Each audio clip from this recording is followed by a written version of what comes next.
Este es un producto del Laboratorio de Medios del Programa de Comunicación Social de la Universitaria Agustiniana.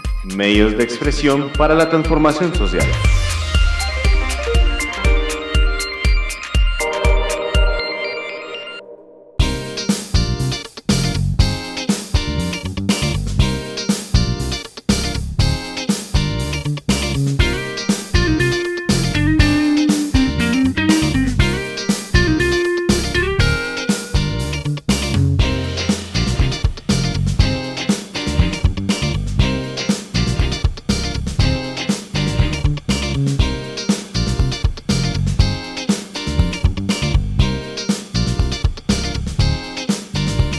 Buenos días y bienvenidos todos a esta 10ª versión de Huella, un evento programado por la Facultad de Arte, Comunicación y Cultura de la Universitaria Agustiniana. Este año, Huella exalta los saberes que surgen del barrio para construir su identidad y también el patrimonio cultural, histórico y arquitectónico. Es por eso que lo denominamos Huella Saberes del Barrio. Damos las gracias especiales al padre César Augusto Rincón, de la Orden de los Agustinos Recoletos y a cargo de la Gerencia Administrativa y Financiera de la Agustiniana, a la doctora Paula Ladino, decana de la Facultad de Arte, Comunicación y Cultura, y a los directores, personal administrativo, estudiantes y también invitados que hacen posible que este evento se lleve a cabo. A continuación, le damos el uso de la palabra a la doctora Paula Ladino, quien dará apertura oficial al programa de Huella Saberes del Barrio 2024. Doctora Paula, muchísimas gracias.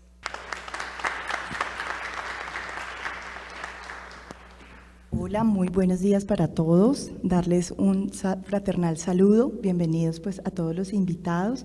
Quiero destacar la diversidad que quisimos destacar en este encuentro de patrimonio, donde encuentran arquitectos, hay una matrona también por parte del programa de tecnología en gestión gastronómica, un sociólogo, abogados, periodistas y diferentes profesionales que precisamente han trabajado en términos patrimoniales y vienen a compartirnos hoy un poco con relación a qué podemos también generar para hacer memoria en muchos aspectos que tenemos y que hay que destacar en la riqueza patrimonial colombiana. Entonces, de antemano a todos, muchas gracias.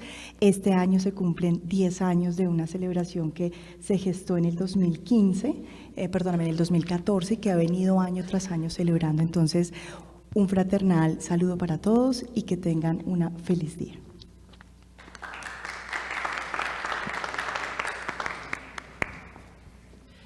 Muchísimas gracias a la decana por tan lindas palabras. Y finalmente, pues, sin más preámbulos, le damos el inicio a nuestro conversatorio. Antes de empezar, tenemos que también recordarles unas pautas para el público y pues para los invitados, debido a que pues no tenemos tanto tiempo. Cada pregunta que se va a formular tiene al menos unos 2 minutos para su respuesta. Al cumplir los 2 minutos, nuestra compañera María Alejandra Castillo, de Comunicación Social, va a tocar una campana y les va a decir que el tiempo se agota. Y para finalizar, les cuento que en moderación también nos encontramos con Miguel Useche, comunicador social de la Agustiniana. Muy buenos días para todos y saludamos a nuestros invitados, quienes nos compartirán sus experiencias desde los campos de la comunicación social, el periodismo, la arquitectura, la gastronomía, el cine y la televisión. Dentro del marco de Huella 2024, para los estudiantes estaremos premiando a las mejores fotos, conversatorios, los eventos y los demás. Hola. ¿Ya? ¿Todo bien? Vale, disculpen. Como les decía, premiando a las mejores fotos de los conversatorios y los eventos y los demás espacios que dispondrá Huella 2024. Así que si ustedes quieren participar, pueden enviar sus fotografías a las redes de Huella 2024 que podrán encontrar en Instagram como @HuellaBogotá. De igual manera, estas fotos, la foto ganadora será premiada el viernes 27 de septiembre al finalizar todos los eventos de Huella 2024 Saberes del Barrio. De igual manera, les recordamos por favor llenar la asistencia que aparecerá a continuación en pantalla. Por favor, escanear el código QR ya que la asistencia es obligatoria. De igual manera, por ahí estarán pasando con unas hojitas mi compañera Alejandra para poder llenar la asistencia. Comenzando con nuestros invitados, vamos a presentarlos. Primero tenemos a Jonathan Steve Sánchez Alzate, que es arquitecto investigador y maestrante en conservación del patrimonio cultural inmueble. Jonathan es el director de la Fundación Colectivo Memoria. Bienvenido.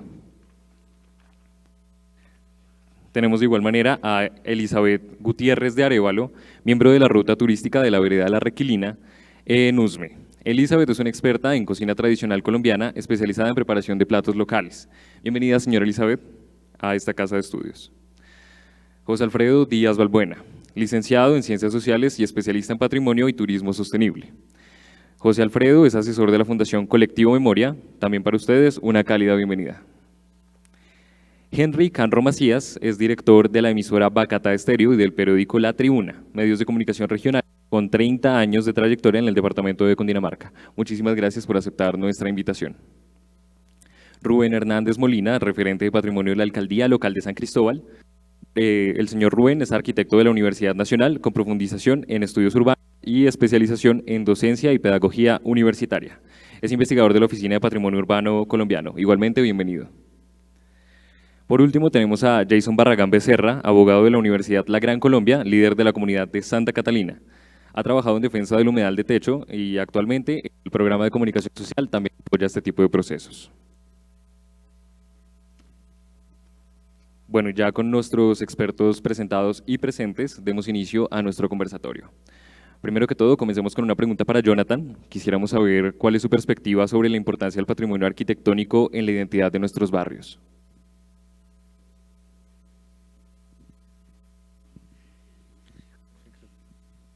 Bueno, muy buenos días. Digamos que yo siento que estamos dando pasos avanzados en reconocer las otras maneras en las que se hace arquitectura y en las que vamos a los territorios estudiándolos. Nosotros en la Fundación lo que buscamos resaltar es eso mismo, reconocer los patrimonios locales, que es algo que institucionalmente se viene haciendo hace muy poco. Entonces, que lo reconozca la institución no significa que las personas mismas no lo reconozcan, ¿no? Es un hecho que está ahí, pero es importante resaltarlo. ¿Qué papel juega esa arquitectura? Pues básicamente es donde crecemos.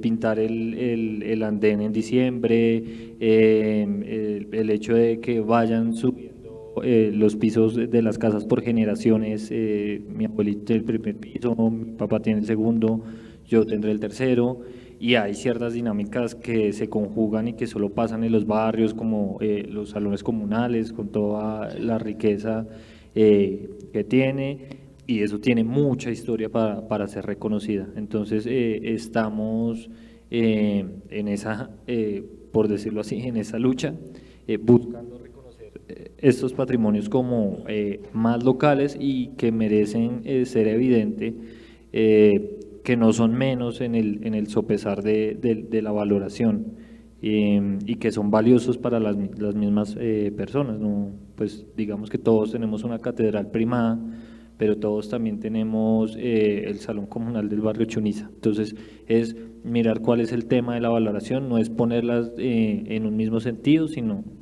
el patrimonio es lo que nos dejan, ¿no?, las otras personas a cargo, y cómo llevamos eso y cómo nos aporta eso. Entonces, cuidar nuestros barrios, valorarlos y darles otro sentido resignifica lo que somos, y pues también puede aportar mucho a la sociedad. Muchísimas gracias, Jonathan, por esa gran respuesta. Ya cambiando un poco más hacia el tema de las leyes, de las reformas, tengo una pregunta para Jason David. En este caso, ¿de qué manera tú crees que el discurso que tú puedes dar puede contribuir a la preservación del patrimonio natural en el entorno urbano? ¿Cómo le hacemos llegar ese mensaje a las comunidades que tal vez no saben acerca de todos estos procesos que protegen la naturaleza? Muy buenas días para todos. Digamos que esta pregunta pues se sale un poco como del ámbito legal y es más como hacia un tema, hacia una respuesta que tiende a ser hacia lo interinstitucional y sobre todo hacia lo pedagógico y generacional. porque nosotros venimos de unas necesidades barriales, de unas necesidades sociales, donde por años la prioridad en Bogotá ha sido sanear una necesidad de vivienda, de espacio y de puntos de encuentro. Yo pongo, por ejemplo, estos sectores, sobre todo lo que es Santa Catalina, Andalucía. Entonces, estos barrios al nacer como unos asentamientos irregulares, pues acaparan una necesidad de vivienda donde la prioridad fue construir.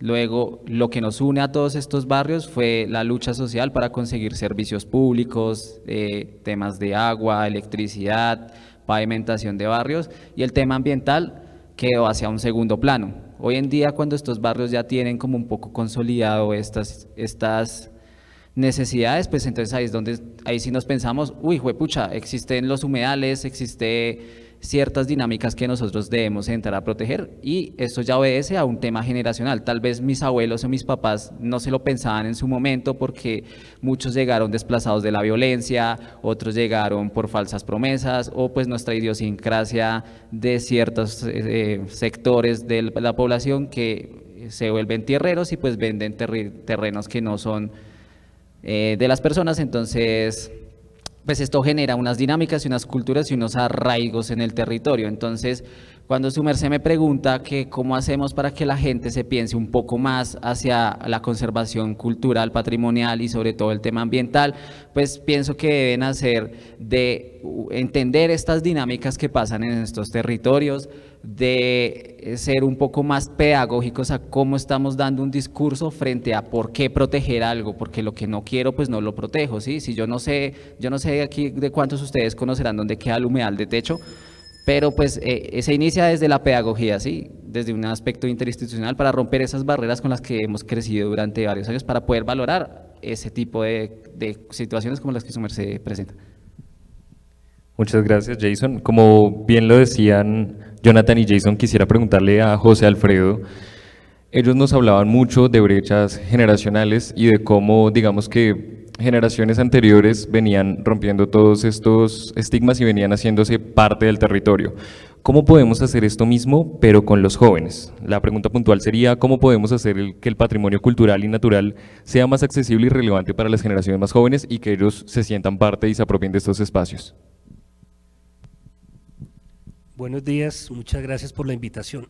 Nosotros en la Fundación Colectivo Memoria venimos de Usme, igual que su merced, también venimos de la localidad Quinta Usme, y sabemos que muchas personas vienen de Usme a estudiar acá. Nosotros en la Fundación hemos hecho un trabajo juicioso de investigación, pero esa investigación se queda en lo teórico y se queda para cierto público que sabemos no lo va a consultar. Y nos hicimos esa misma pregunta, bueno, ¿y cómo hacemos para que el patrimonio llegue a todas las personas y que los más jóvenes se interesen por este tema tan interesante como es el patrimonio, que finalmente interesarse por el patrimonio es interesarse por el futuro mismo de la persona y el futuro mismo del país? Y hemos desarrollado algunas herramientas para esto. Venimos de Usme y teníamos la idea, bueno, ¿cómo hacemos para que la gente se apropie del patrimonio de Usme? Y fruto de esa investigación creamos el álbum Pégate a Usme, que es como un álbum de laminitas de chocolatina Jet, pero donde las personas lo pueden llenar y coleccionar acerca del patrimonio de su territorio. Nosotros vamos a rotar un álbum para que lo puedan tener, y pues en las páginas de nuestro colectivo pueden digamos, entrar, seguirnos y asistir a los eventos para tener este álbum. Este álbum busca precisamente eso, busca a través de 4 temas de investigación llevados a una herramienta didáctica, cómo las personas conocen las principales variables de lo que es su territorio.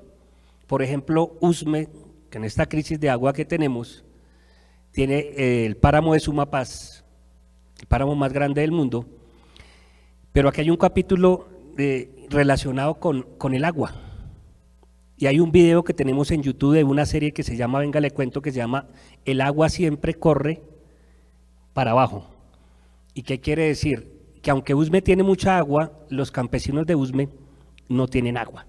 Ellos han tenido que crear sus propios acueductos veredales para suplirse de agua, y el agua corre hacia la ciudad, hacia Bogotá. Usme hace parte de Bogotá, pero yo le llamo hacia la ciudad. Y cuando empiezan los barrios de autoconstrucción en Usme, cuando la gente empieza a buscar territorio en Usme para poder vivir, tuvieron que robar de la misma agua que se llevaban de Usme para poder suplir sus viviendas. Entonces, yo diría para concluir que es a través de herramientas que le lleguen más a los jóvenes para que puedan apropiarse más de su territorio. Muchísimas gracias, José Alfredo. Ya con eso, pues estamos en un contexto donde hay situaciones y eventos que resultan ser de interés para la población. Por eso tengo una pregunta para Henry. En la agenda de los medios comunitarios, ¿qué lugar ocupan las noticias acerca del patrimonio artístico, cultural, histórico o arquitectónico de los barrios? Muy amable, buenos días, muchas gracias. Mire, este tema se encaja dentro de pronto los propósitos que hacemos desde los medios de comunicación, y muchas veces no hacemos nada, pero no dejamos hacer, porque el periodismo crítico tiene que ser de frente. Y hoy, escuchando, por lo menos es la primera vez que me encuentro en un auditorio donde hay defensores del patrimonio, porque en el pueblo que yo estoy debería ser el más ícono de los patrimonios de Colombia, porque fue donde se fundó Bogotá. Y es el que menos patrimonio arquitectónico tiene, porque el canibalismo del consumismo ha hecho que les importe 5 el patrimonio, y quienes desarrollan ese tipo de procesos influyen mucho en cambiar las dinámicas. Pero hemos logrado hacer desde los medios de comunicación, en la parte artística y cultural, lo que preguntas tú, y en la parte del desarrollo urbano, hemos impedido por lo menos que el municipio crezca desaforadamente como ha crecido Mosquera y como ha crecido Madrid. En este momento nosotros tenemos, Funza es un municipio que apenas tiene 27 calles y 39 carreras. Y desde que se creó el plan de ordenamiento, nosotros como medio de comunicación hemos tratado de que se controle e impedido que se desafore, y hay no sé cuántas licencias de planes parciales que no hemos dejado de hacer porque hemos estado atentos al tema. Pero en el tema cultural, que tú preguntas, y en los medios de comunicación, como no había esa cultura, pues creamos la cultura del municipio. Nosotros arrancamos en el año 1982 creando el tema cultural del municipio, y lo proyectamos a 10 años con nuestra organización, y en esos 10 años nos dimos cuenta que no podíamos seguir con el tema y se lo entregamos al municipio.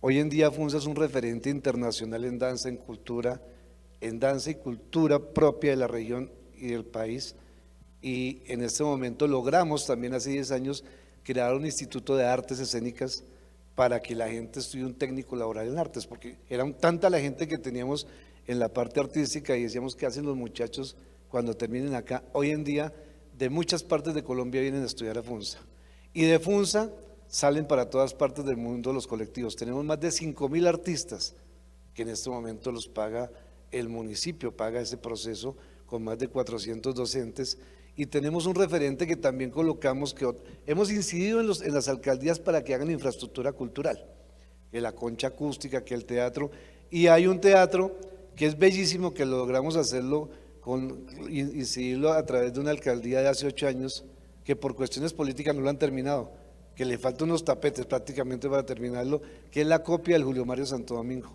un teatro que le invirtió más de 60.000 millones de pesos. Entonces, eso hemos tratado de hacer desde los medios de comunicación por el tema artístico y cultural y el control de la parte urbanística. Muchísimas gracias, Henry. Con eso, pues también vemos que la cultura es parte importante del patrimonio, pues como ya lo hemos mencionado acá, además de la arquitectura, de los discursos que hay. Entonces, con esto quisiera preguntarle a Elizabeth, en este rol tan importante como matrona de Usme, ¿cómo se relaciona a la gastronomía tradicional con el patrimonio natural de la región? Buenos días.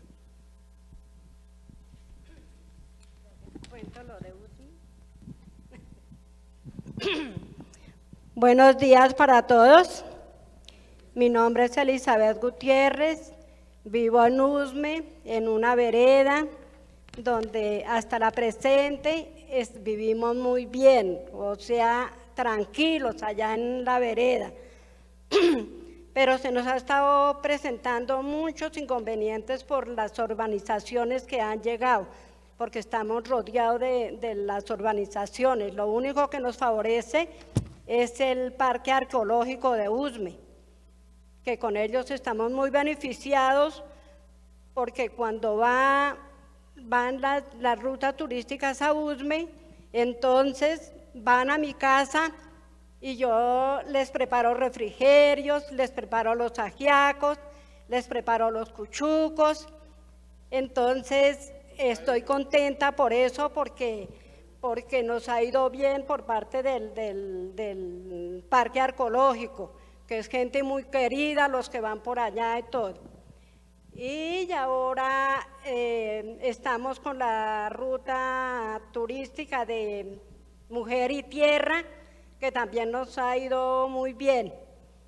Con la señora Otilia nos han dado muchos arbolitos, nos han dado muchas comodidades allá para nosotros implementarnos en la finca. Ahora tenemos invernaderos allá en la finca, cosechamos tomate chonto, tomate larga vida, tomate cherry, se lo vendemos a Agrosolidaria, en la alcaldía de Usme, en la Ulata. Entonces antes nos hace falta producto para venderles. Como no pudimos siguiendo sembrar tomate, entonces porque la tierra estaba ya cansada, porque ya llevamos 12 años con ese emprendimiento, entonces estamos sembrando lechuga Tudela, que se la estamos vendiendo a John Burgues. También nos ha ido bien con esa empresa, mandamos cada 8 días y también les vendemos cebolla cabezona para la empresa. Y así vamos pasando todo lo de mi finca. Al frente se nos vino una urbanización, la urbanización Santa Elena, que ya está lleno de apartamentos, ya los están casi terminando. Entonces eso nos tiene preocupados, porque el sector donde vivimos es un sector muy tranquilo, vivimos bien allá, al menos sin ninguna complicación, sin ningún problema. Tenemos nuestras gallinas, tenemos nuestro ganadito, la leche para el consumo de la casa, se cultiva papa, se cultiva alberja, hortaliza. También la hortaliza la vendemos en un supermercado potente que hay en Santa Librada, que se llama La Villetana. También nos pagan los productos más o menos bien.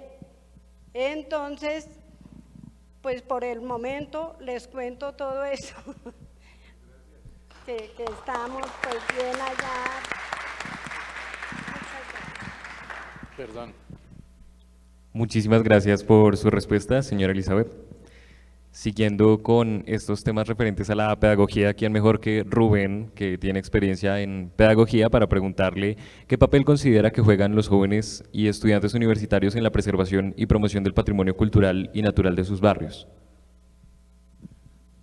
Buenos días, agradeciendo a la Universidad Agustiniana, a la decanatura, Laura, a todos ustedes los presentes, los compañeros de butaca o de sofá, muchas gracias.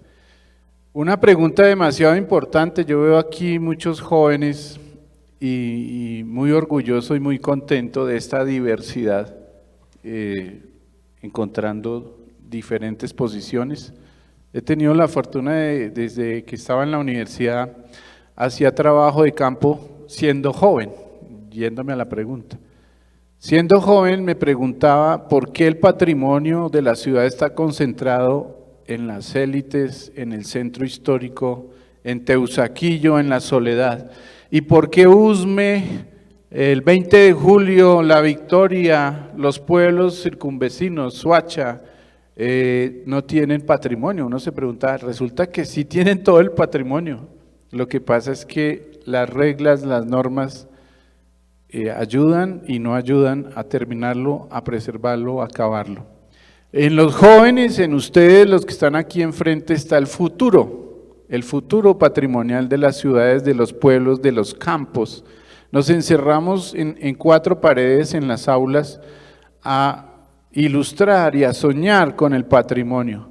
Y soñamos con que el patrimonio está en la Candelaria y en la Catedral. Y se nos olvida que en Usme, que en Funza, que en Soacha, que en el 20 de julio hay patrimonios locales. Y en los barrios hay patrimonios. Yo traje de presente precisamente comparado aquí, de la mano diría, con los pares, porque somos pares.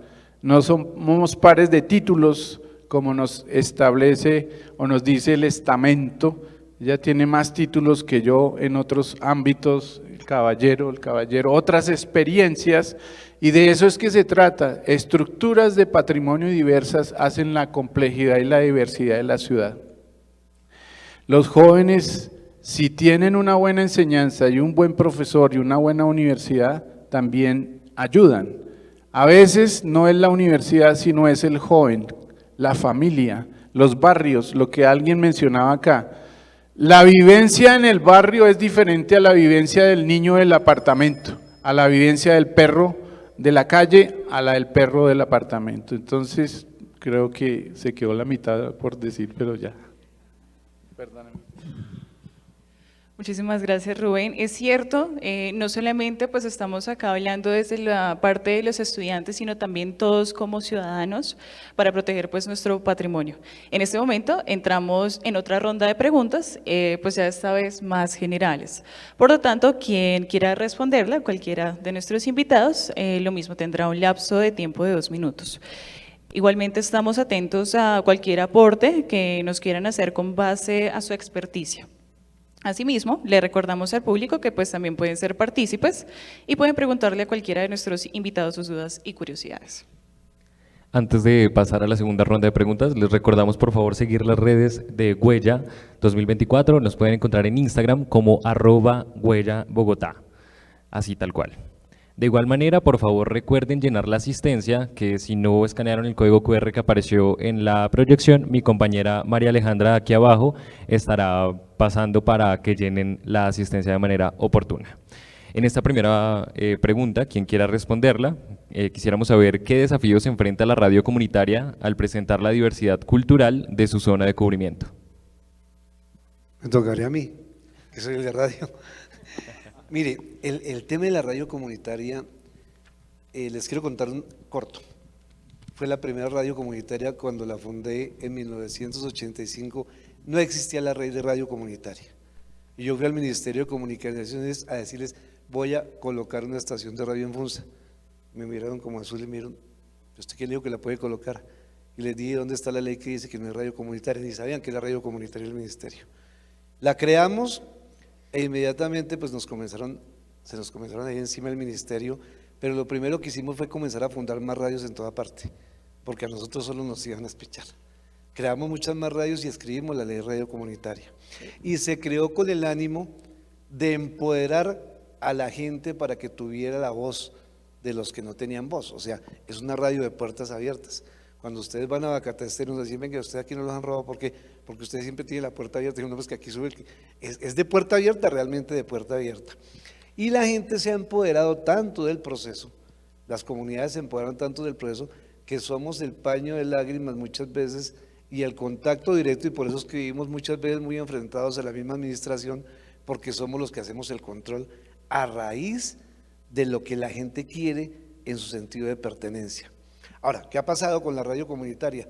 Que nos tenemos que estar transformando porque la radio dicen que se acaba con toda la nueva tecnología que ha llegado. No, la radio se transforma y estamos en los procesos de transformación para empoderar mucho más gente. Le comentaba ahorita a la decana y al profe, en este momento nosotros tenemos una escuela de comunicaciones, un técnico laboral en medios de comunicaciones y tenemos 148 alumnos que están estudiando que son de los colegios. Nosotros no abrimos eso a los que, sino son de 10º grado, que terminan haciendo el 11 y terminan titulándose. Entonces, es empoderarlos mucho más para que asuman las nuevas tecnologías de la radio y estamos creando las emisoras en todos los colegios para que tengan mucho más empoderamiento. Entonces, la radio del pueblo, la comunitaria, es la que permite y no creerse uno que porque uno tiene un micrófono en una radio es el poderoso del pueblo, no, al contrario, es el que le da la oportunidad a los demás para que estén ahí. Ese es el papel de la esencia de la radio comunitaria. que se dé para todo el mundo, que todo el mundo tenga derecho a utilizarla. Justo a tiempo, precisamente. Rubén, por favor. Bueno, curiosamente, siendo arquitecto, me encuentro en las investigaciones a través de la alcaldía local que hay otras emisoras comunitarias. En San Cristóbal, investigando 4 urbanizaciones obreras, porque estamos hablando que el patrimonio también es de los obreros, encontramos las primeras 4 urbanizaciones obreras de Bogotá: Barrio La María, Barrio 1 de Mayo, tributo al Día del Trabajador, el Barrio Villa Javier y el Barrio Buenos Aires. Pero resulta que estas son urbanizaciones, unas privadas, una privada de Villa Javier y las otras del estamento. Y trajimos unas cartillitas para rifar y para los invitados, para la decanatura de la universidad, sobre la urbanización obrera La María.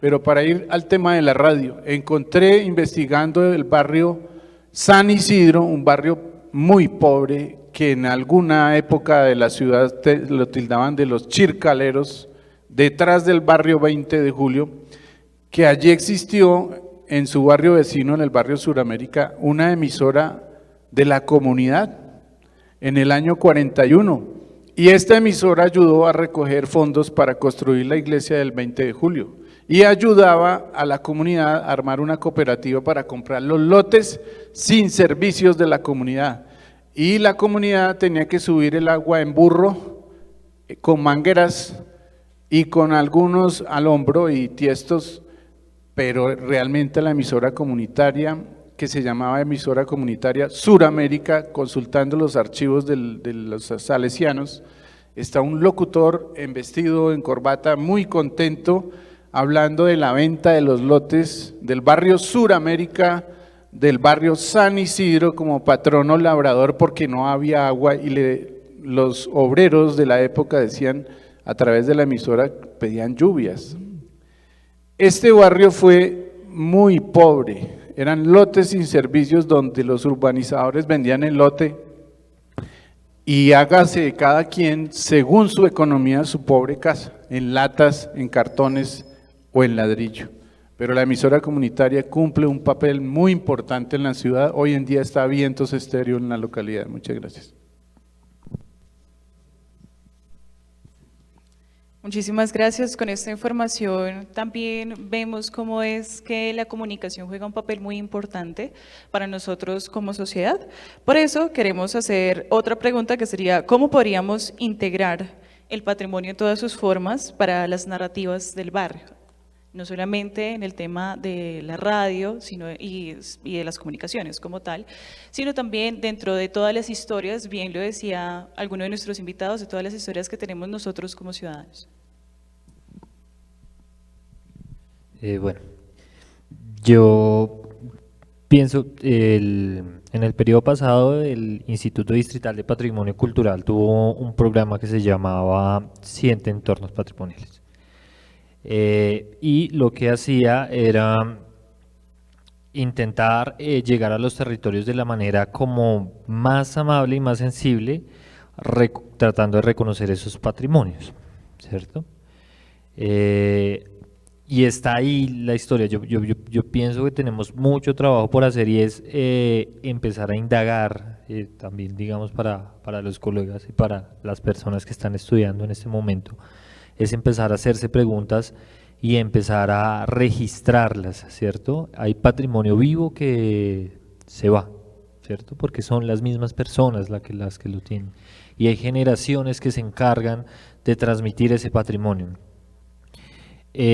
Lamentablemente hay redes y tejidos de ese patrimonio que son un poco más blandos y que hay que cuidar, y nosotros tenemos esa tarea, y es la de reconocer ese patrimonio, reconocer esas redes y de algún modo permitir con esas herramientas o crear esos discursos que pueden ser desde la comunicación social, con estas escuelas de radio, que pueden ser dispositivos didácticos, ¿cierto? Que pueden ser en los programas, digamos, que nosotros hicimos con el IEPC, fueron del inventario de patrimonio, fueron unos videos donde nosotros reconocíamos esos hechos que estaban pasando, los divulgábamos, los exponíamos, y esas manifestaciones pues es importante reconocerlas desde eso, desde dónde nacen, quiénes son las personas, a veces yendo a tocar las puertas, preguntando, comunicándose, ¿cierto? Reconociendo, por ejemplo, la ruta agroturística, ¿cierto? Visitándola, promoviendo que se den esos hechos, y ese yo creo que es el paso más importante, que es como la divulgación, donde podemos como salvaguardar. Bueno, yo quería agregar lo siguiente. Yo soy docente de la Secretaría de Educación de Bogotá, trabajo en el Colegio Miguel de Cervantes Saavedra en Usme. Y algo importante es oficializar la enseñanza del patrimonio. Nosotros tenemos en el colegio un énfasis también, por eso quería hablar de los medios de comunicación, una línea que se llama comunicación y cultura turística. Los estudiantes salen con ese énfasis en su cartoncito, bachilleres con énfasis en comunicación y cultura turística, y en 10º y 11 ven la materia de patrimonio oficialmente. En 10º ellos hacen un recorrido de su localidad, la reconocen, la visitan, y a través de crónicas con sus abuelos, porque lamentablemente ahí es donde tenemos la historia más importante, el patrimonio más importante. Las personas que habitan nuestra casa son las que nos pueden contar más fácilmente qué fue lo que pasó, cómo eran las calles, cómo la calle no estaba pavimentada, cómo en el barrio existía solo un teléfono y por allá en el altavoz decían, hay una llamada para la señora tal, y tenía que correr porque fijo era una noticia importante. No tenían agua, no tenían luz, o sí tenían, pero la manera en que se la buscaban era bien fuerte. Nuestros barrios no eran como lo son ahora, y entonces a través de esos medios de comunicación nosotros tenemos un canal que se llama Viajeros MCS, para que los que quieran ver los programas que tenemos ahí, donde los chicos van y recorren no solo Bogotá, sino también recorren otras partes de Colombia y hacen lo que más les gusta. Todo el mundo tiene un celular en su mano y todo el mundo le gusta hacer videos, entonces ellos hacen videos de apropiación territorial ahí en Viajeros MCS, y yo pienso que los medios de comunicación es una herramienta fundamental para que recuperemos la memoria, pero también para difundirla, porque no hacemos nada con recuperarla si no le apuntamos a las nuevas generaciones. En la fundación tenemos un libro de fábulas de Usme también para los más pequeñitos, porque también tenemos que arrancar con el preescolar, con los niños pequeñitos, y a ellos enseñarles qué es patrimonio. Por ejemplo, el Instituto Distrital de Patrimonio tiene un programa que se llama Civinautas, del cual nosotros también hacemos parte, que es enseñarle el patrimonio a los más pequeñitos, y el primer patrimonio que les enseñamos a ellos es su cuerpo, aprender a quererse como personas.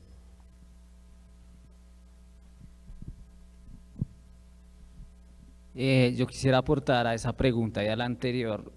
Es una pregunta muy difícil porque yo vuelvo y reitero la pregunta que hice hace un rato. ¿Cuántos de ustedes realmente saben dónde queda el humedal de techo? El humedal de techo es un patrimonio ambiental de la localidad que está a menos de un barrio de acá, y que en su historia hasta esta universidad hizo parte del humedal de techo. Era la cuenca inundable del río Fucha y el río Bogotá. Un cuerpo muy importante que a día de hoy está en un estado crítico porque tiene un barrio irregular construido encima y le ocupa 5 hectáreas del humedal. Es una situación bien compleja y su merced, digamos que la pregunta que hace, pues uno cómo integra esta situación del patrimonio y la memoria cuando hay un conflicto frente a la cultura que yo he crecido y he hecho habitando un humedal versus la importancia ecológica que debe tener un patrimonio ecológico como es el humedal de techo. Es un tema muy complejo, es una pregunta muy difícil porque pueden haber toda una construcción legal para decir y constitucionalmente decir que el humedal pues tiene una necesidad de vivir, pero realmente cuál es la utilidad que nosotros mentalmente le estamos dando al humedal para realmente preguntarme, ¿necesita el humedal ser un patrimonio ecológico o es porque una ley me lo está imponiendo y me está diciendo eso tiene que ser un patrimonio? ¿Sí? Yo creo que la primera parte de todo esto es preguntarse realmente cómo es que nosotros estamos generando una necesidad más allá de utilidad, como una necesidad de importancia frente al por qué algo debe ser un patrimonio. Hoy en día el patrimonio en 20 años va a ser que yo tuve este celular y qué raro que un pelado no tenga el celular, ¿sí? Porque ya estamos construyendo unos hábitos alrededor de unas necesidades que siempre hemos crecido. Yo vuelvo y reitero lo que pasaba aquí en estos sectores hace muchos años. La necesidad y la lucha social y lo que era socialmente aceptado era el pavimento y servicios públicos. Y hay una concepción social que hemos crecido alrededor de eso. Por eso no es raro que el carretero bote el escombro en el charco que ve y que los charcos que veamos son potreros cuando son humedales. Entonces, esa concepción también hace parte de un patrimonio. Pienso que la pedagogía, como lo está diciendo acá el compañero, o la labor de la radio comunitaria, que pena me extiendo ahí un poco, es generar esos nuevos liderazgos que le enseñen a la comunidad a cómo cambiar esos paradigmas. Que si hay una radio comunitaria, esa radio comunitaria sea un escenario donde un joven, un viejo o un contemporáneo aprenda a ser líder para empezar a dudar qué es patrimonio para nosotros y por qué esto tiene que ser protegido y por qué esto debe ser disminuido, o hacer una balanza de ponderación de decir, ¿realmente necesito construir un edificio de 25 pisos al lado del humedal? Y cómo socialmente yo en mis ideas las amoldo para decir, vamos a dudar un poco si estas viviendas BIS son una estrategia del Estado para aplanar predios o para realmente solucionar un problema de vivienda en una vivienda de 25 metros cuadrados para una familia de 4 a 6 personas. Entonces, realmente, ¿qué es patrimonio para Bogotá, no? ¿Qué hemos perdido históricamente y de la memoria del territorio? Pues, ¿qué hemos perdido? Gracias, Cristina.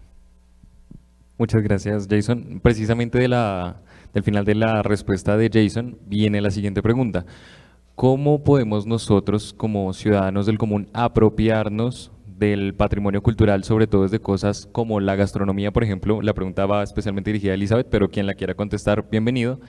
¿Cómo alguien del común puede apropiarse a través de la gastronomía? ¿Cómo podemos hacerlo y cómo podemos hacer entender a las personas de que no se trata simplemente de construir encima de territorios que son nuestros, de las localidades? ¿Cómo podemos aportar a la preservación del patrimonio cultural desde la gastronomía específicamente? No le alcancé a escuchar al señor. ¿Cómo desde la gastronomía ayudamos a cuidar el patrimonio, a protegerlo y a que lo conozcan y a que lo reconozcan? Que no es solo consumir el alimento, sino detrás de ese alimento hay otras cosas importantes, historia, ancestralidad. Pues sí, eso de la gastronomía de todas maneras es muy bueno, porque, por ejemplo, yo lo que les comentaba de lo del parque arqueológico, que ellos llegaron allá a mi casa, llegó un grupo de los muchachos que organizan. Entonces estuvimos hablando, contándonos de lo del parque arqueológico, lo que va a pasar, lo que van a hacer. Entonces de ahí para acá ya tuvimos muy buena comunicación con ellos. Entonces de pronto yo digo que eso de la gastronomía a todos nos interesa, porque vamos aprendiendo más cosas, al menos yo con eso de que tengo del parque arqueológico he aprendido mucho, porque voy, les llevo los refrigerios, cuando hacemos un ajiaco, cuando hacemos un cuchuco para 50, 60 personas, entonces allá nos reunimos en mi casa porque yo tengo mi esposo, tengo 2 hijos, tengo 6 nietos. Entonces trabajamos en familia, ya tenemos una organización familiar de 10 integrantes, que somos los que cultivamos, vendemos, recibimos las personas que nos llegan allá a la casa, porque hay 2 nietos que trabajan, mi yerno también que trabaja acá en el centro, entonces allá quedamos 10. Cuando van allá todos los del parque arqueológico, cuando hacemos un cuchuco o un ajiaco, entonces van a mi casa. Allá los atendemos muy pobremente, pero pues ellos están muy amañados allá con nosotros. Porque puede ser la atención, puede ser la comida, bueno, lo que sea. Entonces, de ahí para acá hemos tenido muy buena comunicación con ellos, y ya por intermedio de ellos nos están visitando las universidades. Ahorita estamos con la Universidad Javeriana Ya vamos para un año que tenemos un proyecto con ellos y cada 15, cada 20 días tenemos una reunión en cada casa ya de los que estamos afiliados a la Javeriana. Y nos llevan también a paseos por allá, a fincas muy bonitas que hemos tenido muy buenas experiencias por allá. Y también por allá hemos visto eso de la gastronomía, que es muy delicioso lo que nos ofrecen, muy rico todo eso que nos ofrecen. Y estamos contentos con esa urbanizada, con esa universidad. También tuvimos un proyecto con La Salle. Allá muy poquitas personas colaboramos, pero nos fue muy bien también con La Salle, nos dieron muchas herramientas, nos dieron mucha cosa que eso nosotros lo necesitábamos porque no lo teníamos. Y ellos nos enseñaban a trabajar, cómo se cultiva, cómo eso. Entonces también hacíamos lo mismo. Allá cuando toca el taller en mi casa, también preparamos las papas chorreadas, que fue lo que traje hoy para vender, con la carne, que no sé por qué les gusta tanto eso a la gente.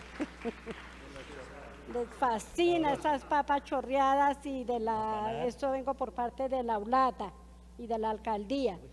Y también me llevan cuando hay eventos en la alcaldía, entonces me llaman para que lleve las papas para allá para vender. Y sí, gracias a Dios, de acuerdo a eso, pues hemos aprendido mucho allá en mi casa, porque esas cosas nosotros no las sabíamos y pues cocinábamos normalmente lo que nosotros podíamos, pero hemos aprendido a hacer varios platos típicos y así vamos.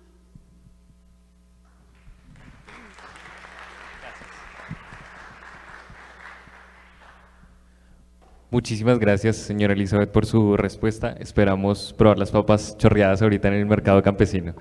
Por favor, oiga, continúe, eso de las Henry. papas chorreadas, mire que Funza, que fue la capital del Imperio Muisca, dice que es Funza, Villa Imperial y Agricultora, la capital del Imperio Chibcha y la perla de la sabana. Y no hay nada de eso ya. Esta pregunta que acaba de hacer usted, nos la hacíamos en la emisora la semana anterior. ¿Qué hay tradicional en este momento en Funza? Resulta que no encontramos en estos momentos nada tradicional porque nos invadió el arroz paisa, el arroz chino, la pizza, la hamburguesa, y lo que se comía tradicionalmente en Funza no se volvió a comer precisamente por la invasión de ladrillos.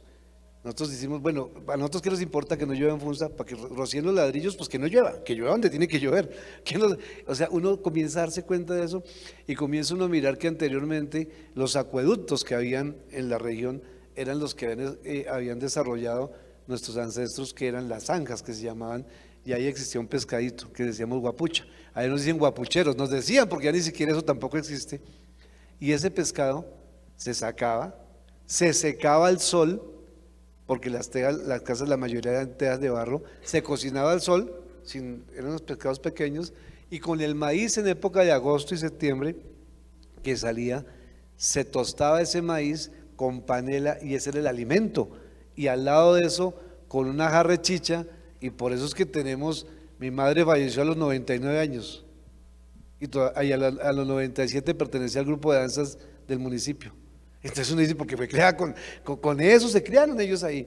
Pero en ese momento, esa cultura, esa parte arquitectónica, gastronómica, desaparece cuando se comienza a convertir en una metrópoli que todo el mundo llega a imponer una serie de costumbres diferentes y se acaba. Y los jóvenes, pues no le continúan haciendo porque no encuentran dónde hacerlo. Entonces, qué interesante lo que todavía existe allá en Usme, que humildemente con las vacas, con las gallinas, con todo lo que produce humildemente, ojalá pudiésemos decir nosotros lo mismo, que produzcamos humildemente lo que usted tiene allá. Lo que tiene es una riqueza, una maravilla para felicitarla.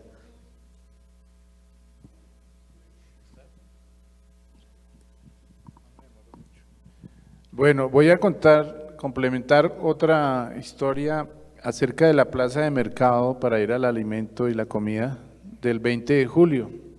Resulta que el homónimo del 20 de julio, con el barrio 20 de julio, la iglesia del 20 de julio, en la alcaldía siempre nos preguntamos por qué la alcaldía se llama, o la localidad se llama San Cristóbal.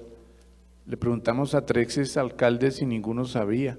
Le preguntamos, hicimos una encuesta a 200 personas y por ahí una sabía. También preguntamos por qué la plaza de mercado se llamaba 20 de julio y nadie sabía. Los de la plaza de mercado curiosamente sí sabían. Fue lo contrario, el estamento no sabía y el campesino y el vivandero sí sabían. Quiero contarles de un error histórico que se cometió por el estamento en los años 70. Se hizo una plaza de mercado para los campesinos que venían de los pueblos de Cundinamarca, Ubaté, Ubaque, bueno, todos los pueblos cercanos a la localidad de San Cristóbal y se ubicaban en la calle a vender papa y a vender mercado y se mezclaban con los vivanderos. Como se armó un desorden en torno a la iglesia, la religión se mezcló con la economía. El santuario del Divino Niño Jesús se mezcla con el barrio popular, con la fiesta patria y con la religión y con el Niño Jesús. Hay una mezcolanza ahí de cosas que hacen una riqueza también, pero no todo es patrimonio, no se puede decir que todo es patrimonio. Entonces el estamento dice, a este desorden le vamos a hacer una plaza de mercado y la vamos a llamar con el homónimo del barrio 20 de julio, en honor a los patriotas y se va a llamar el 20 de julio. Pues resulta que contratan a un pintor caldense y hace una pintura maravillosa. Él estudió en Francia, pero nació en Manizales, en Caldas, y hace una pintura maravillosa con un florero de Llorente y un ramillete y un mercado de campesinos al lado izquierdo y un tríptico, y tampoco nadie sabía de qué era el tríptico en una plaza de mercado, una obra de arte en un mural. Acaba de cumplir 50 años la plaza de mercado y fuimos a celebrar. Y el error histórico que se corrige es, en la plaza de mercado solucionada técnicamente muy bien por los ingenieros y arquitectos, donde las cubiertas, las ventanas son verticales y la luz es a 45 grados y la cubierta es a 45 grados, no le cae a los productos para no dañar los tomates, las uchuvas. Curiosamente nunca hubo comidas, dejaron la comida por fuera. ¿Y sabe cuál fue el error histórico que cometieron? Dejaron a los campesinos por fuera, es decir, esta es la plaza de mercado, distribuyamos los puestos, pero se los dieron fue a los vivanderos, a los que residían en Bogotá, a los intermediarios y a los que venían de los pueblos los dejaron por fuera. Entonces, ¿qué hicieron? Se dieron cuenta del error y dijeron, ay, allá en la parte de atrás hay unos parqueaderos, ubiquémoslos allá. Entonces les tocó improvisar en el año 74 y hacer un espacio para los campesinos, y los campesinos sí vienen todavía cada 8 días a traer el mercado, mientras el vivandero está aquí todos los días en la plaza de mercado.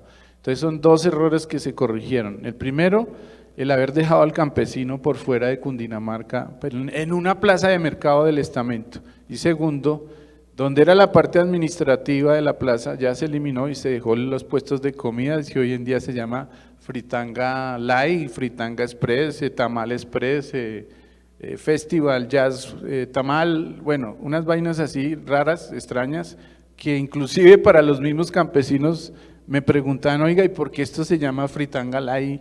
Si yo como es fritanga, jeta, burro y no sé qué, yo les decía, pues no sabía explicarle tampoco la moda, pero es un apunte también local. Muchísimas gracias Rubén y Henry por complementar el ámbito gastronómico, y antes de pasar a las preguntas del público vamos a ver claro que sí, vamos a ver un poco acerca del programa audiovisual que tienen acá de Venga le cuento. Entonces esperamos que Jonathan y José Alfredo nos puedan por favor dar una pequeña introducción acerca de ello. Bueno, este es uno de los videos de la serie Venga le cuento, que hace parte de la serie del Instituto Distrital de Patrimonio, del cual hicimos parte.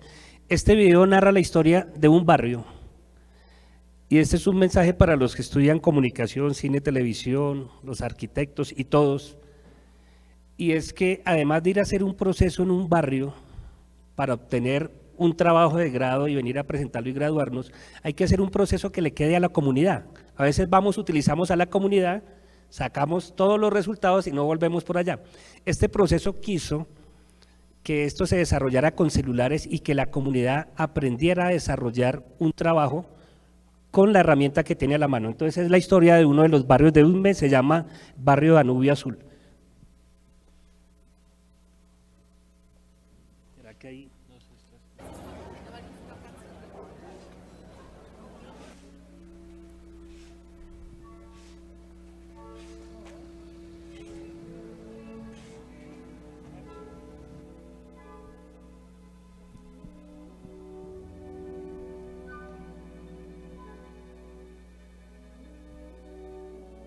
Con el barrio Danubio Azul hemos querido comenzar una serie que narre la historia de los barrios de Usme, que cuente desde los procesos de organización social y sus líderes las transformaciones que han permitido constituir la zona urbana de la localidad Quinta de Bogotá. Invitamos a todos los habitantes a que se unan a este proceso, investigando y documentando aquellas historias importantes para la salvaguardia de nuestro patrimonio.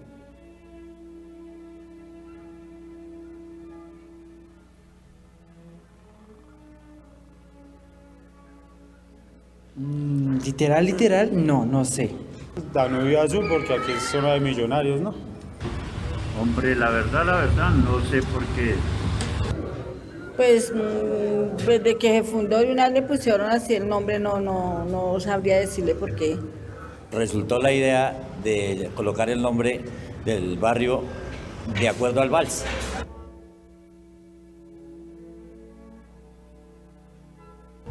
Bueno, nosotros pusimos Danubio Azul porque nosotros invadimos esos terrenos el 16 de septiembre, en ese periodo de amor y amistad y toda esa carreta que el comercio utiliza. Nos reunimos y hubo varios nombres, varios candidatos de nombres para el barrio, pero se impuso ese por la fecha esa del amor y la amistad, que era el Danubio Azul, el vals y no sé qué, el romanticismo y toda esa cuestión. Y por la fecha, porque fue el 16 de septiembre cuando invadimos ese terreno a las 11:30 de la noche.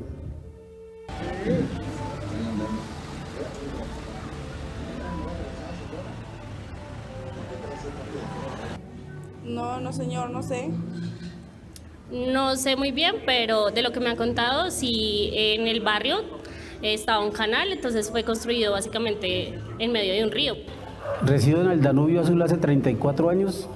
Llegamos a este sector y nos encontramos ahorita ubicados en el parque principal del Danubio Azul. Nosotros llegamos a este sector producto de una invasión masiva, plasmando la necesidad de muchas personas de tener un lugar donde vivir. Entonces nos reunimos anterior a ese evento, unos personajes, planeamos la invasión que se hizo en terrenos que eran propiedad de Fundación Corona. Bueno, a este sector de la localidad de Usme llegamos una cantidad de personas, da la necesidad social de una vivienda para esa época, que era, digamos, en el momento histórico que habían invasiones en Bogotá por todo lado. Entonces se planteó tener una vivienda en este sector, se hizo, se logró, llegaron personas de todas las partes del país, pero especialmente tolimenses, cundinaboyacenses, bogotanos, bayunos, sí, esencialmente eso y unos cuantos pastuzos, porque aquí llegaron unos cuantos pastuzos que eran muy buenas personas. En esa época no los llamaban tierreros como lo llaman ahora, sino personas que se apropiaron de 20, 30, 40 lotes y después los lotearon, después los vendieron. Entonces, pero la persona que les compraba, que los cambiaba por televisores, equipos de sonido, 50, 100 mil pesos de esa época, o 200, hasta 200 más o menos era el valor de un lote en esa época. Ellos intercambiaban el lote, pero el requisito era que no construyeran en paroy, ni en madera, ni esos materiales que se utilizaban en esa época en las invasiones, que era una tela como negra, sino que la gente de una vez le metiera material, o sea, construyéramos en ladrillo y bloque para dignificar la vivienda de las personas, y eso fue un hecho trascendental porque logramos que el barrio se consolidara y fuera uno de los mejores de la localidad y no tuviéramos dificultades en cuestión de mejoramiento de la vivienda. Incluso a esta época, 34 años, personajes que construyeron de esa forma todavía no han logrado progresar como han progresado las personas que desde el principio empezaron a construir en material. Pero le digo, y eso se debe a que desde el principio nosotros trazamos un plan de acción de cómo debía ser el barrio, cómo debía ser la gente, que los servicios les llegaran a la gente equitativamente, que tuvieran dignidad de vivienda. No que cada cual esto fuera una selva loca, sino que la gente se sintiera querida y respetada por sus vecinos en su predio, que no tuviera que problemas ni conflictos con los demás, porque eso implicaba el desarrollo del barrio. Y si nosotros no logramos eso, no desarrollamos lo que desarrollamos.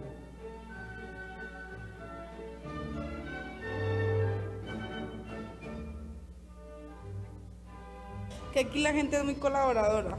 Que acá entre cuadras se puede hacer un parche bien bonito, bien bacano. Y sobre todo la calidad humana de la gente que vive acá. Y somos muy unidos, digámoslo así. Entonces eso me ha llamado mucho la atención, ¿sí? Para amañarme acá en ese barriecito.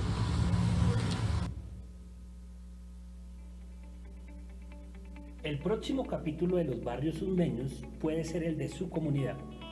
Reunámonos con las organizaciones sociales más representativas y aquellos líderes que guardan historias importantes del barrio y animémonos a salvaguardar nuestro patrimonio local.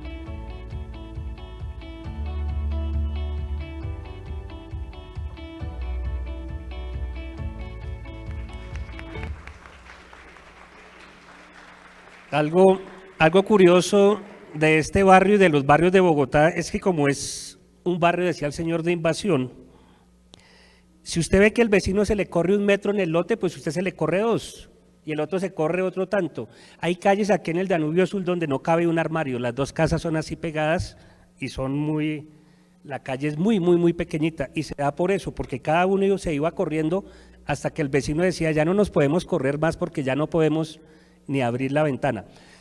El próximo capítulo de esta serie puede ser la historia precisamente del barrio de ustedes. Gracias.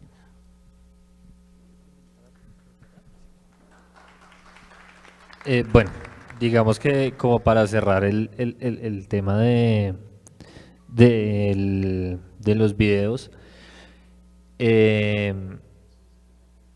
también es una invitación abierta la que hace el profe y la que hacemos todos nosotros, y es, ahorita, bueno, acá hay profes también, pero también hay estudiantes, se están formando y uno de alguna u otra manera viene al mundo a establecer una labor, ¿sí? Puede ser profesional, no puede ser profesional, desde diferentes saberes, de diferentes acercamientos, pero siempre uno lleva encima y a cargo una memoria y su territorio. Siempre tuvo unos padres que le inculcaron a uno muchas cosas, y los papás de sus papás, sus abuelos vienen en su mayoría de territorios y de otras partes del país, porque así es la construcción de Bogotá, de Boyacá, de Santander, de la costa, ¿cierto? O de muchas otras partes del país.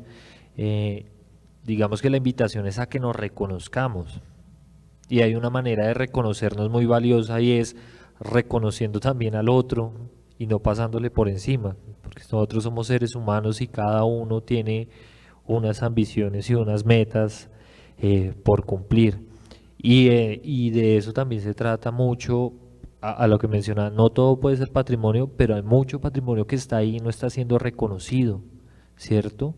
Hay mucho patrimonio que se da cuenta uno que fue patrimonio cuando ya no está, cuando la casa, la edificación ya está en ruinas, ya hay que hacer unos procesos muy costosos para reconocerlos, cuando los tejidos de los barrios, cuando las comunidades ya están rotas. Nosotros en Usme tenemos un caso, y es, nosotros conocimos la última partera de Usme, y ella murió el año pasado, y logramos entrevistarla, pero ahí se quedó. Ya no hay más, no hay transmisión de memoria. Sí, y hay mucho, por ejemplo, nosotros tenemos en Usme, hay una línea que se le llama la línea tranvía Ferrocarril de Oriente. Ajá. Y hay 2 estaciones de tren. Hay una que es la de la Requilina y otra que es la del Arte Camacho. La de la Requilina es importante porque tiene una asociación con la carga social importantísima. Las reuniones que se hicieron para la consolidación del parque arqueológico y de lucha contra Metrovivienda de la expansión urbana se hacían en la estación La Requilina. O sea, no solo fue una estación de tren, sino fue un escenario donde se plasmó la lucha rural. Está cargada de memoria ese sitio. Y la otra, que lamentablemente es la de Olar de Camacho, que está más cerca a los 2 embalses, está en estado de ruina. ¿sí? Y está privada de las personas, las personas de allá la añoran, quieren entrar allá, la quieren recuperar, pero no se puede porque está en manos privadas. Entonces, la invitación es a abramos los ojos también, nosotros son nuestras cosas, ¿sí? Al final eso es lo que nosotros, ¿qué le vamos a dejar a las siguientes generaciones? ¿Vale? Muchas gracias. Mil gracias, Jonathan. En este momento quiero recordarles que al salir de este conversatorio podrán encontrar en la plaza del edificio Buitrago la Feria Campesina para que disfruten de todas las delicias gastronómicas de nuestros barrios. En este momento abrimos un espacio para que nuestros estudiantes aquí presentes hagan algunas preguntas que tengan a nuestros expertos. Así que por favor, quien tenga preguntas, levante su mano y se le llevará el micrófono para que pueda hacer la pregunta a todo el auditorio. O bueno, se pueden acercar para que hagan su pregunta. Acérquense, por favor. Muy buenos días, primero que todo. Mi nombre es Ángel Galindo, estudiante de comunicación de quinto semestre. Viendo como tal todo lo que trató el conversatorio sobre esta problemática y la intención de recuperar nuestro patrimonio, cito un texto que leí sobre la problemática que duró durante muchos años sobre la Rebeca, una escultura que está en la localidad Santa Fe, si no estoy mal.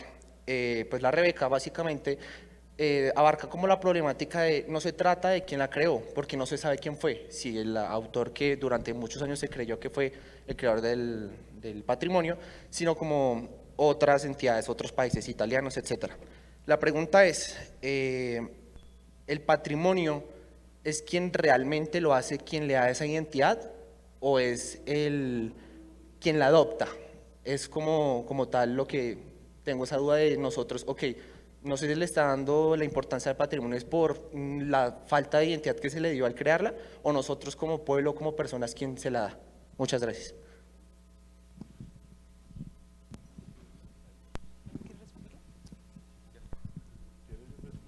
Yo creo una sola palabra, es lo que significa. El patrimonio es lo que significa para las personas. Y claro, puede cargar muchas cosas, porque ya hablando de valoración, pues si tiene una carga, quién la creó, en qué momento histórico se hizo, qué técnicas utilizó, por qué está ahí, porque esos monumentos se mueven por la ciudad, ¿cierto? Como lo que pasó con la estatua Jiménez de Quesada, pero qué representa, ¿cierto? Y en esa coyuntura es importante ver qué representa y a quiénes representa. El patrimonio es una tensión, una cosa que nos representa a unos y a otros no, y es así, siempre va a ser así. Cuando estaban en el estallido social del 2019, cuando estaban tumbando a Jiménez de Quesada, que yo creo que ustedes deben tener la imagen presente, hay unos testimonios que se alzan, son corrientes. Entonces ahorita está muy popular todo este tema de representar lo indígena y volver a resignificar eso. Pero mientras estaban tumbando la estatua, habían joyeros que estaban llorando porque estaban tumbando la estatua. El patrimonio no nos representa a todos, porque todos no somos iguales y colectivamente no puede significar lo mismo. En esa diferencia pues hay que hallarnos, pero lo importante es lo que significa para las personas de ahí. Eso es lo que le da valor al patrimonio. Yo contesto también, estoy de acuerdo contigo, el patrimonio son ambas cosas de lo que estás mencionando, es el estamento y es la apropiación, por supuesto. Mi abuelo me heredó en otro sentido un tema material, una mesa de noche, y para el abuelo esa mesa de noche significaba muchísimo, eso era la vida entera, pero de golpe yo digo, esa mesa de noche, pero viene mi hijo y dice, no, qué maravilla. Entonces, pero el estamento, los actos administrativos son importantes. Tú hablabas acá de la Rebeca. Yo diría que la Rebeca es una de las esculturas más irrespetadas y más manoseadas por los jóvenes, por las protestas sociales, por los estamentos, y una de las que ha sido también más trasteadas. Hace unos meses hice una charla en la Sociedad de Mejoras y Ornato sobre el monumento a los héroes de Angelo Mazzoni. Mis mismos compañeros de estamento del Instituto de Patrimonio y otros, se les olvidó que tenía doble cinturón de seguridad, el monumento a los héroes. Tenía la declaratoria nacional y la declaratoria distrital, y en 15 días los cinturones de seguridad se cortaron y se demolió simplemente un proyecto de Angelo Mazzoni que además desconocíamos y desconocemos. Es que se nos llena la boca a los patrimonialistas en patrimonializar hasta un hueco, pero no conocíamos nada de Angelo Mazzoni. Resulta que ese proyecto de Angelo Mazzoni, él hablaba de arte por montones, de esculturas por montones. Él planteó 14 esculturas en el monumento a los héroes, 14 fuentes de agua, vivienda para pobres, vivienda para militares, no para militares sino para los militares. Planteó museos, planteó cultura, planteó árboles, planteó naturaleza. Ahora, brincando a la Rebeca, ni siquiera sabemos quién era la Rebeca muchas veces, y trabajo en el Ministerio de Cultura, y digo la Rebeca. Entonces a veces son reflexiones importantes, la pregunta me parece importante y las respuestas, porque es que así como brincamos a la Rebeca del arte europeo, podemos ir al busto de Galán en el cementerio central, o al busto de Gaitán, allá en el barrio Gaitán, ¿cierto? Entonces tampoco todo es patrimonio, cualquier monigote no es patrimonio, pero está el estamento que regula y hay unos profesionales y unos futuros jóvenes y unas futuras damas que nos ayudan a valorar y a tener unos criterios de valoración en términos de todo lo que es el patrimonio, porque no todo puede ser patrimonio. Ahora, sí, la conciencia está en que ustedes se vuelvan futuros conspiradores, no, sino digamos que nos apoyen a estas quijotadas de defender el patrimonio modesto, como lo decía Marina Weissman, una teórica del patrimonio que no le pararon bolas. Después de que fallece en Argentina, ya dice, Marina Weissman, uy, tenía razón que el aguacate es patrimonio, sí, tenía razón que la morcilla y que el tamal es patrimonio, está en nuestras plazas de mercado. En la localidad estamos intentando hacer un inventario de bustos y esculturas y monumentos, porque el sur también tiene patrimonio escultórico y patrimonio mueble, no es solo la Rebeca. En el sur tenemos una escultura maravillosa, de un busto de Campo Amor hecha por el que hizo la escultura que hizo la Virgen de Guadalupe, por ejemplo. Tenemos esculturas, una escultura de Bolívar en bronce que llegan los zorreros y las personas habitantes le ponen un lazo y con una zorra y un carrito a robarse el bronce. Entonces la educación no es que sea un tema de cultura, puede ser una persona culta pero mal educada, o puede ser una persona educada pero inculta, entonces se mezclan como esos dos elementos. El patrimonio escultórico también está en el sur, también está en los pueblos, en las plazas de mercado, como le dije, hay un tríptico maravilloso de un pintor desconocido.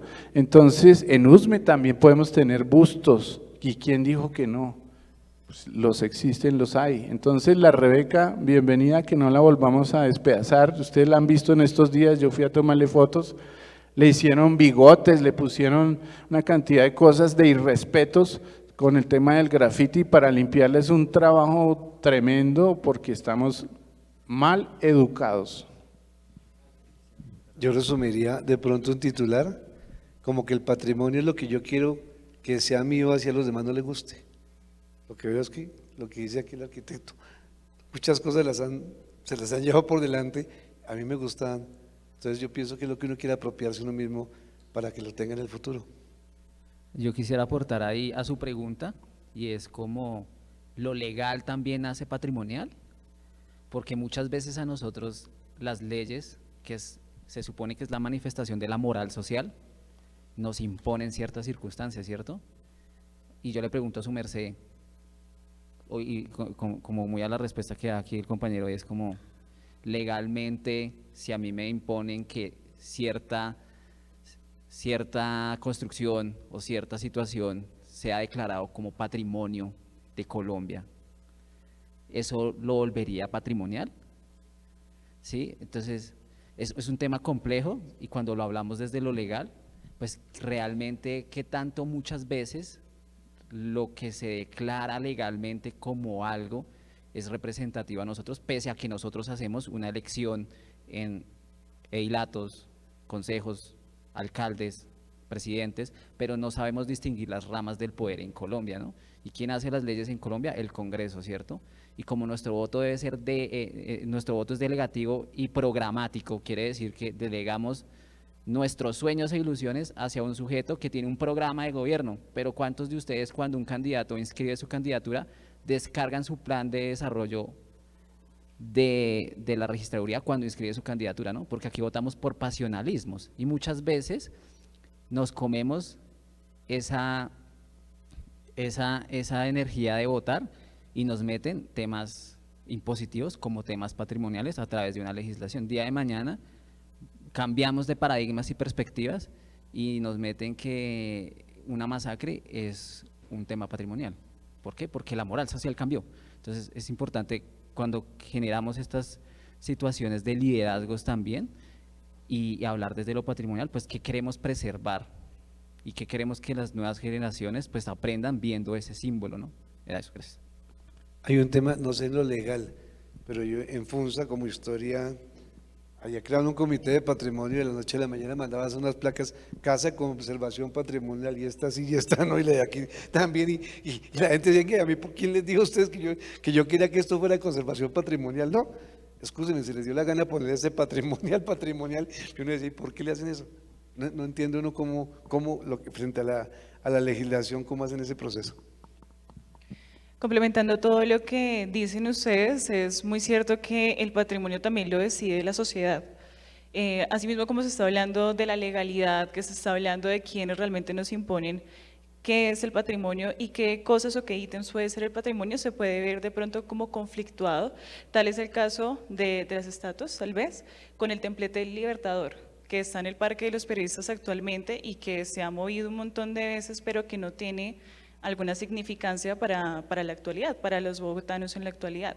De pronto, complementando con lo que tú decías, Rubén, y que pues tú estás en la localidad de San Cristóbal, algo que hicieron dentro de la comunidad de Fucha fue una fuente de la diosa, que eso representa el patrimonio, de pronto no para todos los bogotanos, pero sí para una parte de la población. Muchísimas gracias por responder la pregunta. Si alguna persona tiene alguna otra cuestión. Muy buenas a todos. Primero que todo, mi pregunta va relacionada hacia la ALPA. Bueno, primero que todo, buenos días. Mi pregunta va relacionada con el patrimonio y cómo es que muchos vemos, por ejemplo, muchas veces que el gobierno cobra por ir a visitar estos patrimonios cierta cantidad de dinero, cierta plata.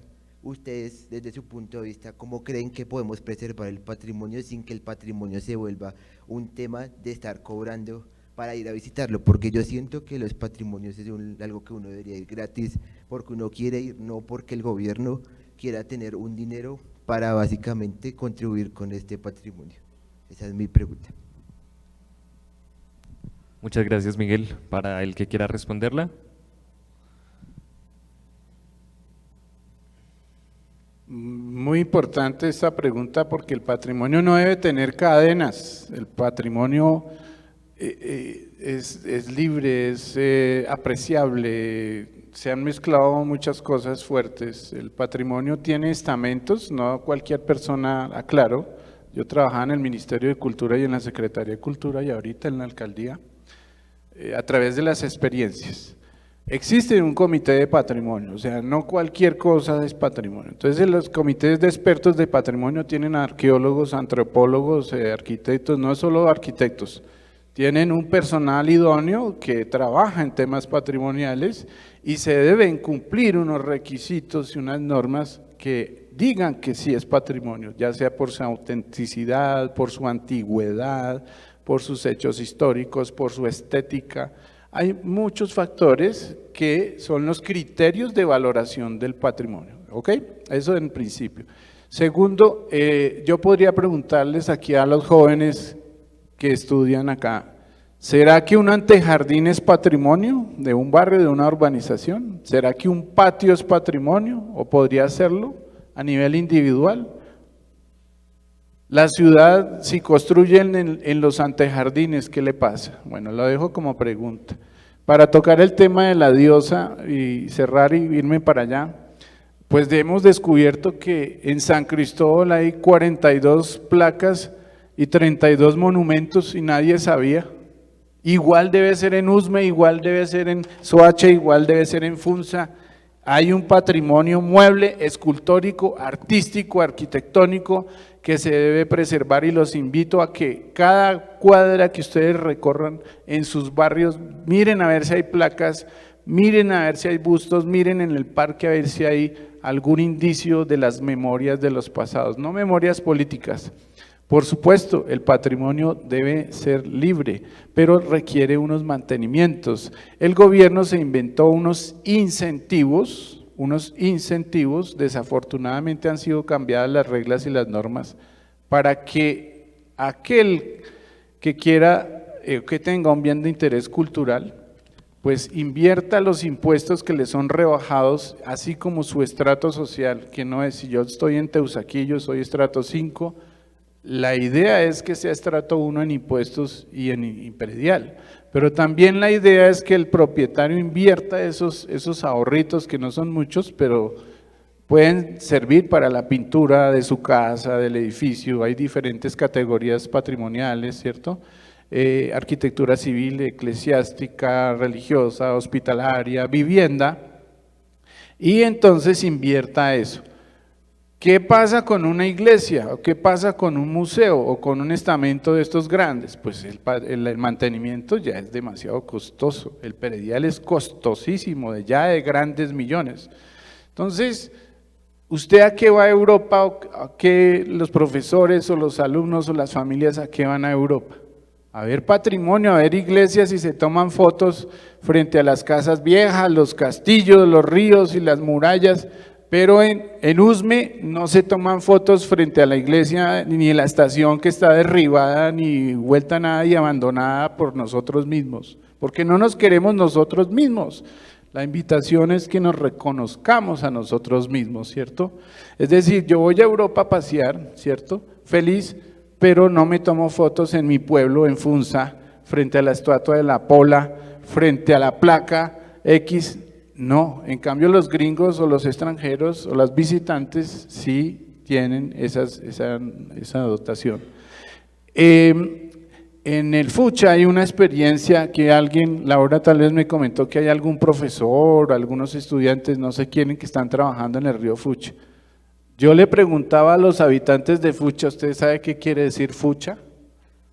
No sabían qué era Fucha. Fucha es zorra, varón, mujer, hombre, porque hay dos brazos del río, y yo les pregunto, ¿será que un río es patrimonio natural? ¿Será que tengo que hacerle un decreto o lo que dice el compañero acá? ¿Tengo que cobrar para ir a ver el río? ¿Quién mantiene el río? Nosotros mantenemos el río, echamos las basuras al río, cortamos los árboles, ayudamos a mantener el patrimonio natural o lo ayudamos a destruir. Fucha, zorra, varón, que después el hombre blanco por accidente, por un paso de Bogotá hacia los cerros de Ubaque, Chuachí, Usme, Fomeque y al llano, pintó una piedra con un santo en óleo en 1870, que era el santo San Cristóbal, patrono de los viajeros. Entonces el nombre Muisca, Fucha, zorra, varón, los caracolitos se transforman y la costumbre es, voy para el lado de San Cristóbal, donde estaba pintado el santo San Cristóbal, ¿cierto? Pero no hay que cobrar para ver el río Fucha ni a San Cristóbal.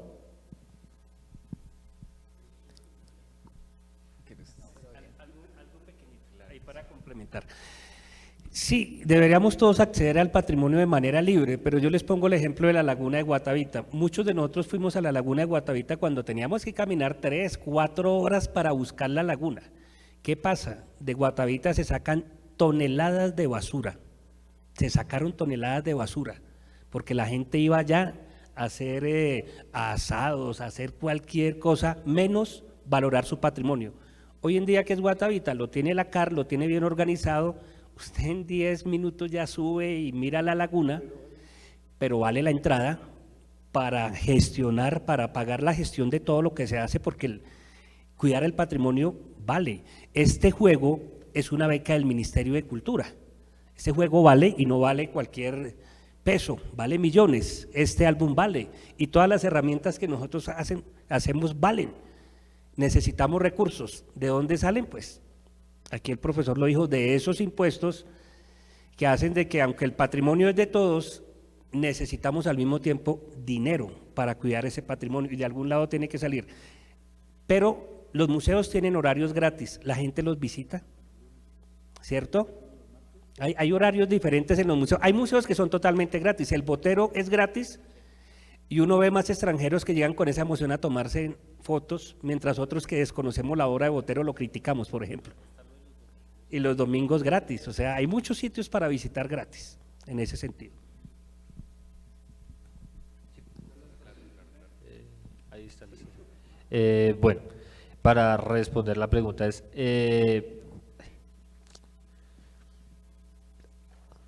el problema de la sostenibilidad, o sea, de la sostenibilidad del patrimonio es uno de los, creo que es uno de los temas más álgidos que tenemos, y no solo acá en Colombia, sino mundialmente. Que si debería ser gratis o no debería ser gratis, hay varias formas de ser partícipes de esos espacios y de esas prácticas, pero sí hay unos niveles de sostenibilidad que deben de hacer. Digamos que ahorita, y es también una invitación, ahorita se está trabajando en la ley de cultura, que toca todos estos temas, y que toca también mucho el tema de los participantes de las mesas de patrimonio. Una de las cosas que nosotros anotamos y es, hay una forma de reconocer de manera institucional el patrimonio con unos decretos y unos documentos de valoración, y eso hace que sea reconocido institucionalmente. Eso no hace que sea tampoco patrimonio, porque el patrimonio también tiene que ser reconocido por las mismas personas. También voy con el profe, no todo es patrimonio, ¿sí? Tenemos ahí mucha tarea por hacer, porque hay que enseñarle a las personas también cómo se valora, ¿sí? Ellas tienen que tener ese poder. También proponíamos es, hombre, claro, ya está lo nacional, lo departamental, bueno, lo nacional, lo municipal, lo distrital, donde están los patrimonios locales, ¿cierto? Y muchas veces el problema que hay es que cuando hay un documento, cuando hay un decreto detrás de algún patrimonio, lo que están haciendo es que están generando una serie de responsabilidades que a veces son problemas para los propietarios o para las personas que están detrás de esos patrimonios. Por ejemplo, cuando hay declaratorias y bienes inmuebles, las del barrio Egipto, pues son barrios populares que se construyen constantemente. El mantenimiento de esos bienes inmuebles tiene un valor a veces muy elevado y las personas a veces no tienen el recurso, entonces lo que empiezan a hacer es desplazar las personas y generar procesos de gentrificación, que es otro problema grandísimo que tenemos. Entonces ahí hay muchas cosas y muchas reflexiones que hacer, pero la sostenibilidad es un eje fundamental de lo que estamos haciendo. Que si debe ser gratis o no debe ser gratis, hay casos particulares, sí. Entonces ahí es para que reflexionen. Buenos días, mi nombre es Samuel Delgado, estudiante de Comunicación Social de quinto semestre, y tengo una pregunta sobre el punto de vista de ustedes. No sé si hayan visto la noticia de que unos grafiteros vandalizaron, entre comillas, pongo entre comillas, arte rupestre en el municipio de Soacha. Entonces quisiera saber si podemos considerar esto como vandalismo o podemos considerarlo como patrimonio moderno, ¿no? Teniendo en cuenta pues el cambio de la sociedad. Quisiera saber qué punto de vista tienen ustedes. Gracias. Yo tengo algo muy contestatario de eso. Hace poco teníamos una charla, digamos que lo que pasó con el dios varón de las piedras de Soacha es algo gravísimo. Gravísimo porque no se sabe si se puede recuperar un arte rupestre que tiene aproximadamente 1800 años o más. ¿Sí? O sea, estoy hablando de, sí, yo creo que tiene mucho más, ¿sí?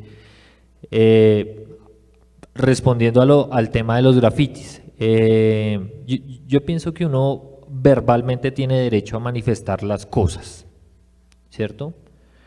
Pero hay una manera de hacerlo, ¿sí? Incluso hay unos lenguajes, y el tema de los grafiteros y de los muralistas también es un sistema social que tiene sus códigos y tiene sus formas, ¿no? Las firmas, bueno, todas estas cosas. Pero esas manifestaciones, o sea, dentro de esos códigos, pues rayarse la misma firma encima de otra es inapropiado. Entonces, tenemos un problema porque estas sociedades nuevas no reconocen ese patrimonio ni reconocen esos artes como personas que estuvieron trabajando hace mucho tiempo y representando esas cosas.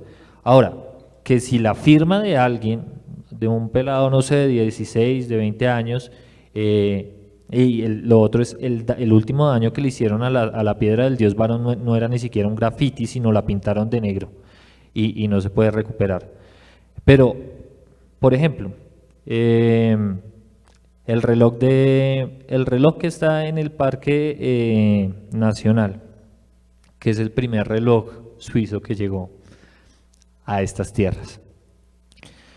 Las corrientes sociales son corrientes que están vivas y se mueven, y en las manifestaciones del 8M, ¿cierto?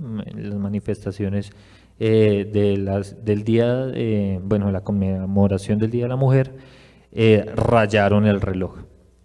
Yo pregunto ¿tiene algún sentido lo que rayaron? ¿Sí? Porque también el grafiti puede tener sentido, ¿no? Las chapas, las firmas pueden tener algún sentido, puede estar plasmado. Yo estudio en la Universidad Nacional y muchas de las cosas que hay en los edificios plasmadas, rayadas, uno las lee y crean reflexiones, ¿sí? Son contestatarias, están diciendo algo, hay un lenguaje, hay un pensamiento, ¿cierto? Aportan algo. Pero si la chapa que están colocando en el dios varón o el que colocaron allá en el reloj, pues está diciendo viva el feminismo o abajo el patriarcado, pues hombre, hay que rayar con sentido al menos, o sea, uno no puede ir rayando ahí porque a uno se le da la gana en una edificación, pues, o en ese tipo de cosas. Bueno, yo respondo también, del hecho de una pintura o un pictograma, o el elemento pétreo, porque son cosas diferentes. La piedra tallada es diferente, ¿cierto?, al pictograma. Ambos, por ley, son monumento nacional. O sea, hay una ley que dice, de hecho ya es un monumento nacional, y el ICANN tiene ya una ley y tiene un ejercicio establecido para que ya por ley, que con pruebas de carbono 14 entre 3.000, 4.000 años, ya son un bien de interés, una pintura que ya pasa de orden nacional y tiene que ser protegida. Con respecto al tema del graffiti, pues me hace acordar cuando yo estudiaba en la Nacional y 12 adolescentes con el sueño de la educación y del patrimonio, mirábamos a Santander mutilado también. Y recordábamos a Lyotard, el filósofo Lyotard, que nos hablaba en las conferencias, que vino a la Luis Ángel Arango, y con respecto a los derechos del otro. Los derechos del otro son en la música, en la comida, en la postura, en el vestir, en el peluqueado, en todo. Y por eso, pues uno también fundamenta que se debe respetar una pintura de 4.000 años. No tiene sentido esa mala educación, eso es un error histórico. Y yo quería, para ir acá un poquito a la universidad, quisiera preguntarle a los estudiantes, estamos en un seminario internacional de patrimonio, para darle un obsequio de un libro. ¿Cuántos bienes de interés cultural tiene la Universidad Agustiniana? Porque la Universidad Agustiniana tiene patrimonio. ¿Todos levantaron la mano? Aquí nomás.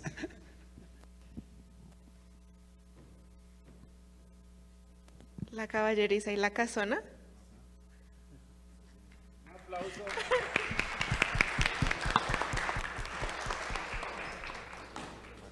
Mire, pero frente al graffiti, excuse, también se ganó. Pero mire frente al graffiti la expresión que usted dice, el respeto. Yo por más Picasso que sea Botero, no me gustaría que hicieran la firma de mi fachada recién pintada. Pensaría yo que es un respeto también que debe entender dónde plasman el graffiti. A mí me gustaría contestar también esa pregunta con un suceso en Kennedy. En un evento que estuve hace varios meses me preguntaron que cuál era el evento más representativo para mí en Kennedy y muchos respondieron el tema del estallido social que pasó en Portal Américas, Portal Resistencia, ¿sí?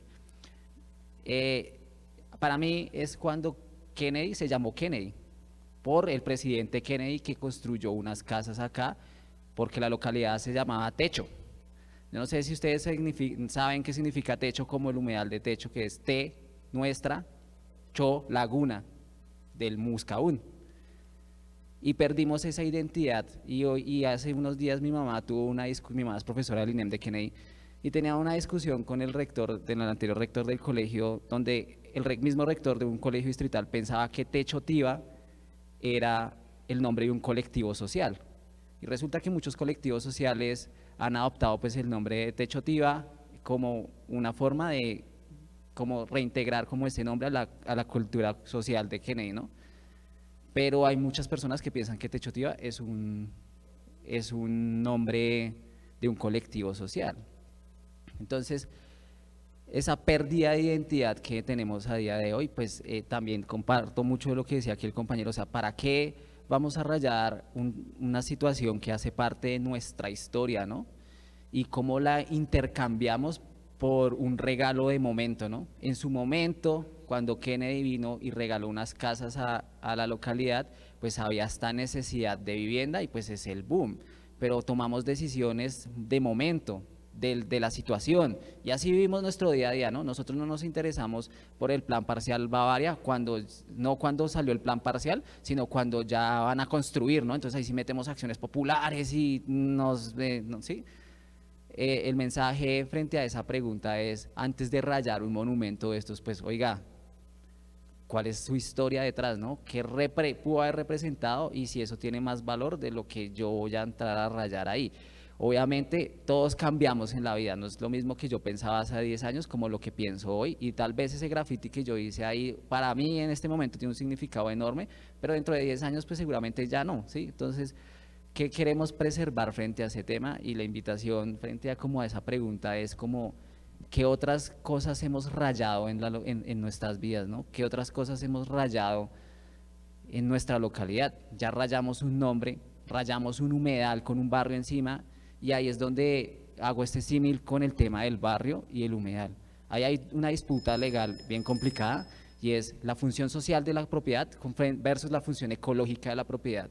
Una cultura que se ha forjado como barrio, pero un patrimonio ambiental que se tiene que proteger, y ese barrio se tiene que ir, pero no es fácil. Entonces, esa confrontación de qué es lo importante versus qué es lo más importante es un tema que debemos, no solo en temas hacia lo patrimonial, sino a nuestros aspectos de vida.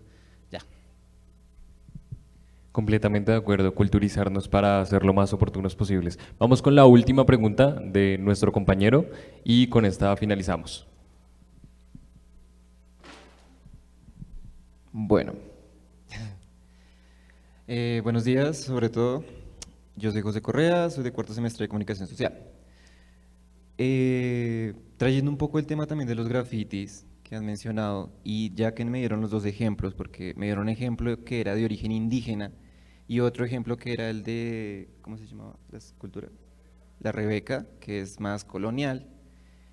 Quisiera saber qué estamos defendiendo, porque sabemos que Colombia es un país que tiene una transculturación, ¿no?, entre lo indígena y lo colonial. Y entonces, ¿nosotros qué vamos a defender o qué es lo que queremos que la gente defienda en el futuro? ¿Queremos que nos vean como un país que se desarrolla bajo el colonialismo o que más respeta su origen indígena? Porque pues ya que tenemos estos dos ejemplos de obras que fueron atacadas, que para mi parecer es parte de como expresión, ¿no? Pero esta es mi pregunta, como qué vamos a defender y qué estamos defendiendo. Muchas gracias. Muy interesante la pregunta. Yo pensaría que vamos a respetar un poco. ¿Qué estamos defendiendo? Yo pienso que en ese querer construir un país mejor, tenemos que hablar de resignificar. Nosotros no necesitamos destruir para mejorar como país, sino necesitamos volver a darle significado, volver a entender. Le pongo el ejemplo de la estatua de Gonzalo Jiménez de Quesada. Para algunos puede representar algo importante, para otros no, pero nosotros frente al patrimonio podemos darle nuevos significados a través de la enseñanza de ese patrimonio. O sea, sabemos que hay una historia tradicional que nos pinta a estas personas que vinieron a masacrar acá, nos lo pintan como héroes, pero si no nos enseñan la otra historia, entonces la opción que me queda a mí simplemente es pasar por esa obra de arte que tiene un significado y destruirla y borrar completamente. Pero si en vez de hacer eso, resignificamos, educamos a las personas, les enseñamos la importancia de su patrimonio, posiblemente usted no va a comprar un apartamento donde invadieron un humedal, porque la persona conoce su historia. Cuando no la conoce, la constructora le vende el apartamento con vista al humedal, que es lo que han hecho acá. Cuando uno va a mirar los apartamentos, la que lo vende le dice, ay mire, y usted tiene la gran maravillosa bondad de vivir al frente de un humedal, pero usted no sabe que está viviendo encima del humedal y el territorio que le pertenece. ¿Qué defendemos cuando hablamos de patrimonio? Defendemos de que todo periodo histórico es importante y el patrimonio nos permite tener testigos de ese periodo histórico. Hay patrimonios incómodos, es una palabra que se maneja, hay patrimonios incómodos que se declaran y a mucha gente no le gustan. Sería bueno que tuviéramos la reflexión de, bueno, antes de ir a rayar, antes de ir a invadir el territorio del otro, es conocer al otro. Antes de ir a construir una urbanización sobre la señora, ¿estas constructoras les interesa el patrimonio? No, les interesa el negocio. ¿Por qué? Porque seguramente no se sientan a escuchar a doña Elizabeth y las bonitas historias que tienen. Y es lo que menos les interesa. Entonces, la constructora dice, ¿qué estamos defendiendo si desplazamos a la señora Elizabeth? Ahí no defendemos nada. La desplazamos a ella y donde está ella vamos a construir 8.000 apartamentos. Porque saben que en un terreno como los de la Reclina pueden construir 8.000 apartamentos. Y el que lo construye dice, ¿qué estamos defendiendo? ¿A la señora Elizabeth o a esta gente que necesita vivienda? ¿Qué sería más importante defender ahí? Pienso yo a la señora Elizabeth. ¿Qué defendemos? Defendemos memoria. Lo que pasa es que hay que reinterpretarla. Yo estoy de acuerdo.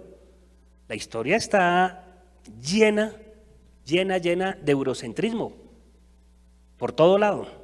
Pero ese eurocentrismo es el que nos ha permitido a nosotros resignificarnos y nos ha permitido entender que la sabiduría popular, la sabiduría de nuestras campesinas, la sabiduría de nuestros padres y la sabiduría indígena sí era importante y no como los europeos nos quisieron hacer saber de que éramos brutos y que aquí no había absolutamente nada de conocimiento. Pero si borramos eso, de un momento a otro nos van a meter ese otro cuento. No, eso está como testigo de ese cuento y tenemos que reinterpretarlos. En una charla yo cometí el error de hablar de grafiteros en patrimonio y ahí en el auditorio estaban los colectivos de grafiteros de Bogotá. No me fue muy bien en la charla. Y ellos me decían, profe, se está confundiendo grafiteros con cualquier persona que raya. Y ahí me sembraron la duda, ¿qué es un grafitero? ¿Y qué es cualquier persona que compra un spray en una ferretería y va rayando por todo lado? Quería cerrar con eso. Para ya, como sumado al tema es, nosotros somos un país mestizo. y tenemos que aprender, y aparte de ser mestizo, pues somos intercultural, ¿sí? Entonces, nosotros tenemos campesinos, históricamente tenemos palenques, ¿cierto? Tenemos resguardos indígenas, somos bogotanos, somos caleños, tenemos ciudad. Y asimismo tenemos que reconocernos. Uno no debe negar lo que uno es, ¿sí? Esa parte colonial también es de nosotros. Y ahorita estamos en un periodo donde es muy popular poner sobre encima el discurso indígena, que yo siento que en algo está bien también, porque es una de pronto reivindicación histórica, pero hay que hacerlo resignificando las cosas. Uno no puede con rabia ir, mi papá y mi mamá se separaron y yo pienso que mi papá tiene la culpa y de ahora en adelante voy a recortar a mi papá de todo el álbum familiar. Ojo, porque es mi papá. Y algo de mi papá tengo. Ese patrimonio también nos representa, ¿sí? Sea malo o bueno. Digamos que, por ejemplo, en Alemania tiene un campo de concentración, ¿cierto? No les gusta, pues obvio, ¿no? Ahí está presente para no olvidar, ¿cierto? Ahora nosotros somos un país que está en un proceso de paz. Bueno, ahorita con el ELN está complicado, pero venimos de un proceso de paz con las FARC. Tenemos pueblos que han sido masacrados históricamente, ¿no? Mapiripán, bueno, El Salado, entre muchos otros. Esos pueblos tienen una memoria. Eso que está ahí, pues ahorita está estudiándose eso. ¿Va a tener alguna declaratoria de eso? No se sabe, hay que mirar. Reinterpretar las cosas también está en el trabajo. Y es una construcción colectiva, por el ejemplo, en la Hacienda del Carmen. En la Hacienda del Carmen, el 2007, pues llegó Metrovivienda, fue el hallazgo arqueológico. En el 2010, cuando estaban haciendo los arqueólogos el levantamiento de los restos, pues levantaron lo prehispánico. Bueno, chévere.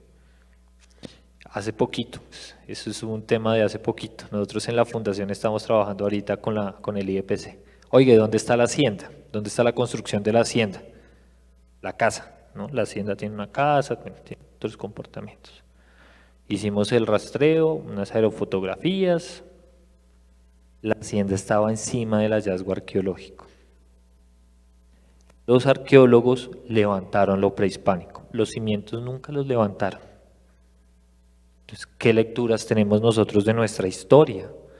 Porque levantan una cosa y la otra no, si la otra también representa, aparte cuál es el legado, cuál es la transición entre lo indígena y lo campesino, por ejemplo, ¿no?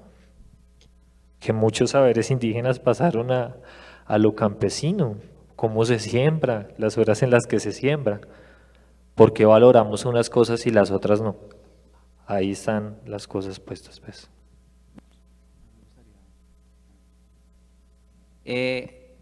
Yo pienso también que somos una suma de todo y somos un país que siempre va a los polos, ¿no? Si no es blanco es negro, si no es indígena es colonial, si defiendo una cosa no defiendo la otra, y si defiendo entonces usted ya es mi enemigo. Yo creo que debemos dejar de pensar hacia los polos, porque eso nos define en todos los aspectos de nuestra vida y lo único que hace es crearnos como estrés y problemas, ¿no? En este momento de Bogotá, en lo que estamos afrontando como sequía, a nosotros que nos funciona más que la gente sepa que Kennedy era un presidente o que en algún momento de la historia, cuando los asentamientos indígenas estaban en este territorio, tenían una cosmovisión del agua, de que el cacique de Techo decidió llamar Techo a esto porque veían la laguna como algo muy íntimo, algo de nosotros, nuestra laguna, y vivimos en torno a él, para generar una conciencia frente al uso del agua, del desperdicio que tenemos hoy como ciudadanos, como industria, que le sirve más a la localidad en este momento, ¿sí? Entonces pienso que el patrimonio y esa pregunta, nosotros debemos defender lo que nos sirva a nosotros como culturalmente para mejorar, ¿sí? Si la concepción indígena en este momento nos puede dar una lección frente a en que la cosmovisión del mundo para ellos era un tema un poco más hacia la naturaleza y cómo el humano impacta a la naturaleza, pues creo que necesitamos un poco más de esa parte indígena para mirar cómo yo comer un gansito y boto el papel al piso repercute en algo y que no simplemente es algo mínimo, ¿sí? Por el contrario, si hay un monumento frente a temas heroicos de la colonia y eso me sirve como para replantearme ciertas cosas de cómo mejorar como ciudadanía, pues ¿por qué no estar ahí, sí? Es más como, más allá de defender lo colonial y lo indígena, es mirar realmente cómo le estamos dando el valor y cómo eso nos aporta a nosotros como sociedad y cómo podemos construir esa moral social. Y cuando tengamos definida una buena moral social con base a esto, pues podemos dirigirnos a nuestros dirigentes para que hagan las leyes como deben hacerse, ¿no? Y no solamente votar por pasionalismo y que porque este es de izquierda a derecha, sino realmente, bueno, este man realmente qué está proponiendo, ¿no? Porque muchas de las leyes también van a definir nuestra cultura, querámoslo o no, el uso del suelo. El año pasado salió, el 2021 salió el decreto 555 que define el uso del suelo de los sectores. ¿Por qué no se habló de que alrededor de los humedales estuviera netamente prohibido que existieran edificios de 25 pisos a los lados que impiden la llegada de las aves? ¿Por qué? Porque nosotros ni siquiera estamos enterados de participar en esas instancias. O no nos interesa o simplemente no hizo parte de nuestra cultura y no teníamos como esa concepción del patrimonio ecológico en la localidad. Hoy en día, planes parciales alrededor de los humedales con edificios de 25 pisos, lo que le pasa aquí a la compañera que al lado de su trabajo social ya tiene la presión de un plan urbanístico que por más que ella quiera luchar en ciertos aspectos, va a enfrentarse a un tema burocrático que se llama Plan de Ordenamiento Territorial, que cambia cada N cantidad de tiempo. Entonces, ¿por qué no pensarnos ese tipo de cosas que cuando estemos en las discusiones de las cosas que nos van a ordenar territorialmente, pues debemos meterle un poco de lo indígena, de lo colombiano, de lo santanderiano, para que haya un buen equilibrio frente a no caer en esos polos? Eso era.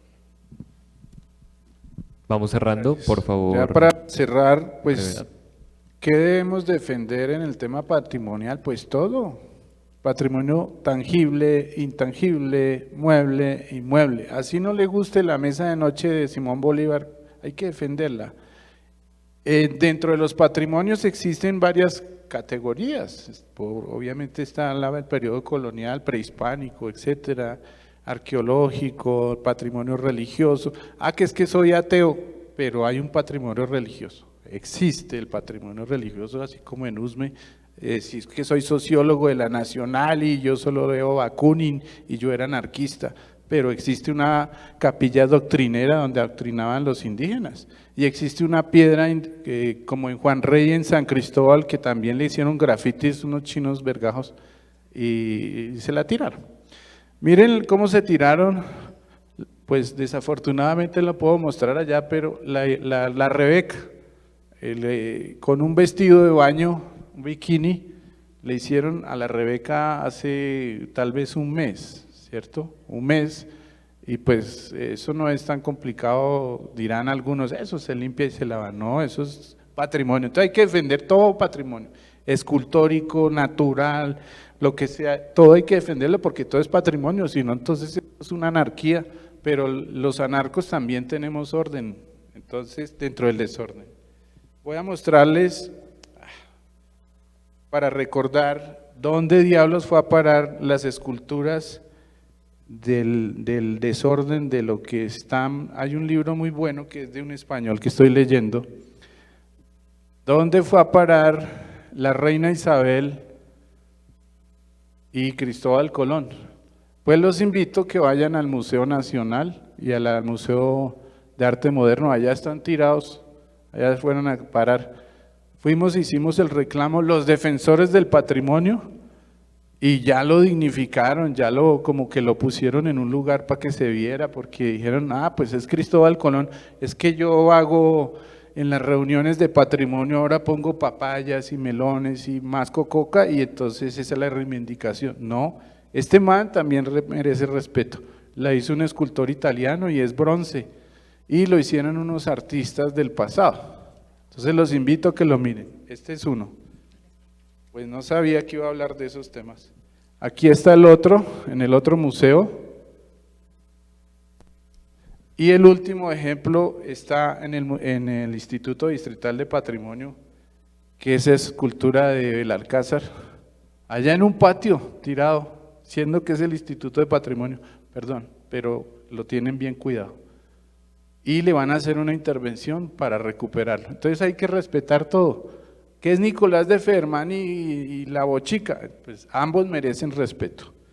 Y el último que quiero mostrarles es de Angelo Mazzoni. Está Angelo Mazzoni, el italiano Monumento a los Héroes. Bueno, esta escala sí está berraca de mostrar, pero quiero mostrarles Angelo Mazzoni, uno de los frisos que iban a poner en el Monumento de los Héroes, y es nada más ni nada menos que el altorrelieve de Bochica. Bochica, lo tumbamos. Es una escultura gigante, un altorrelieve, iban a ser 12, y lo rescataba un amigo escultor, con que ganamos en la escultura de Santander, que se va a poner en estos días en el Palacio de Justicia. Santander, otra vez sí, Santander, la educación. Y esta escultura era de Bochica y la hizo un italiano diciendo que los colombianos no queremos lo nuestro. Y él hizo con sus manos, y el escultor Vico Consorti, los invito, la escultura la rescatamos y se la entregó otra vez a la Universidad Nacional de Colombia, donde están construyendo el edificio de arquitectura. Miren ahí en el sótano, esa escultura ahí está puesta. Entonces hay que respetar todo el patrimonio. Gracias.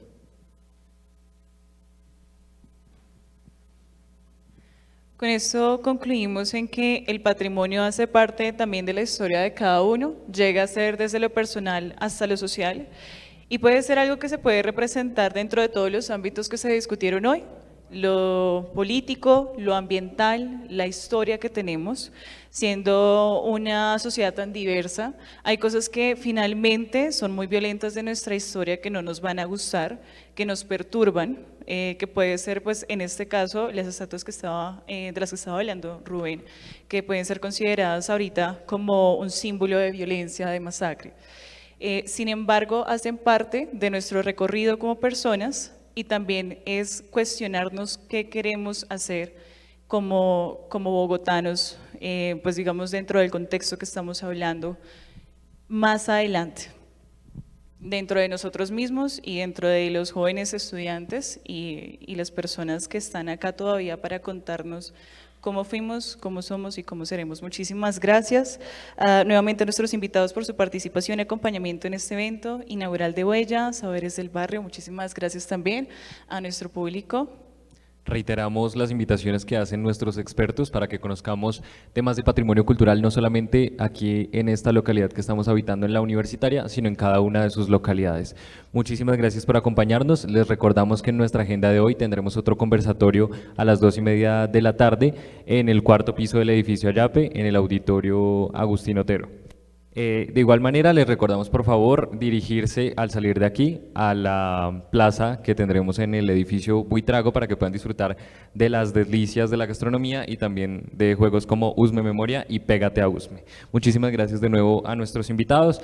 Recuerden que las personas que tomaron fotografías estarán participando en nuestro concurso interno que se cerrará el 27 de septiembre. Al finalizar todo el evento de Huella, podrán enviar sus fotografías que tomaron justo con el nombre del evento, la fecha y su nombre completo para participar al Instagram de @Huella Bogotá. Mil y mil gracias.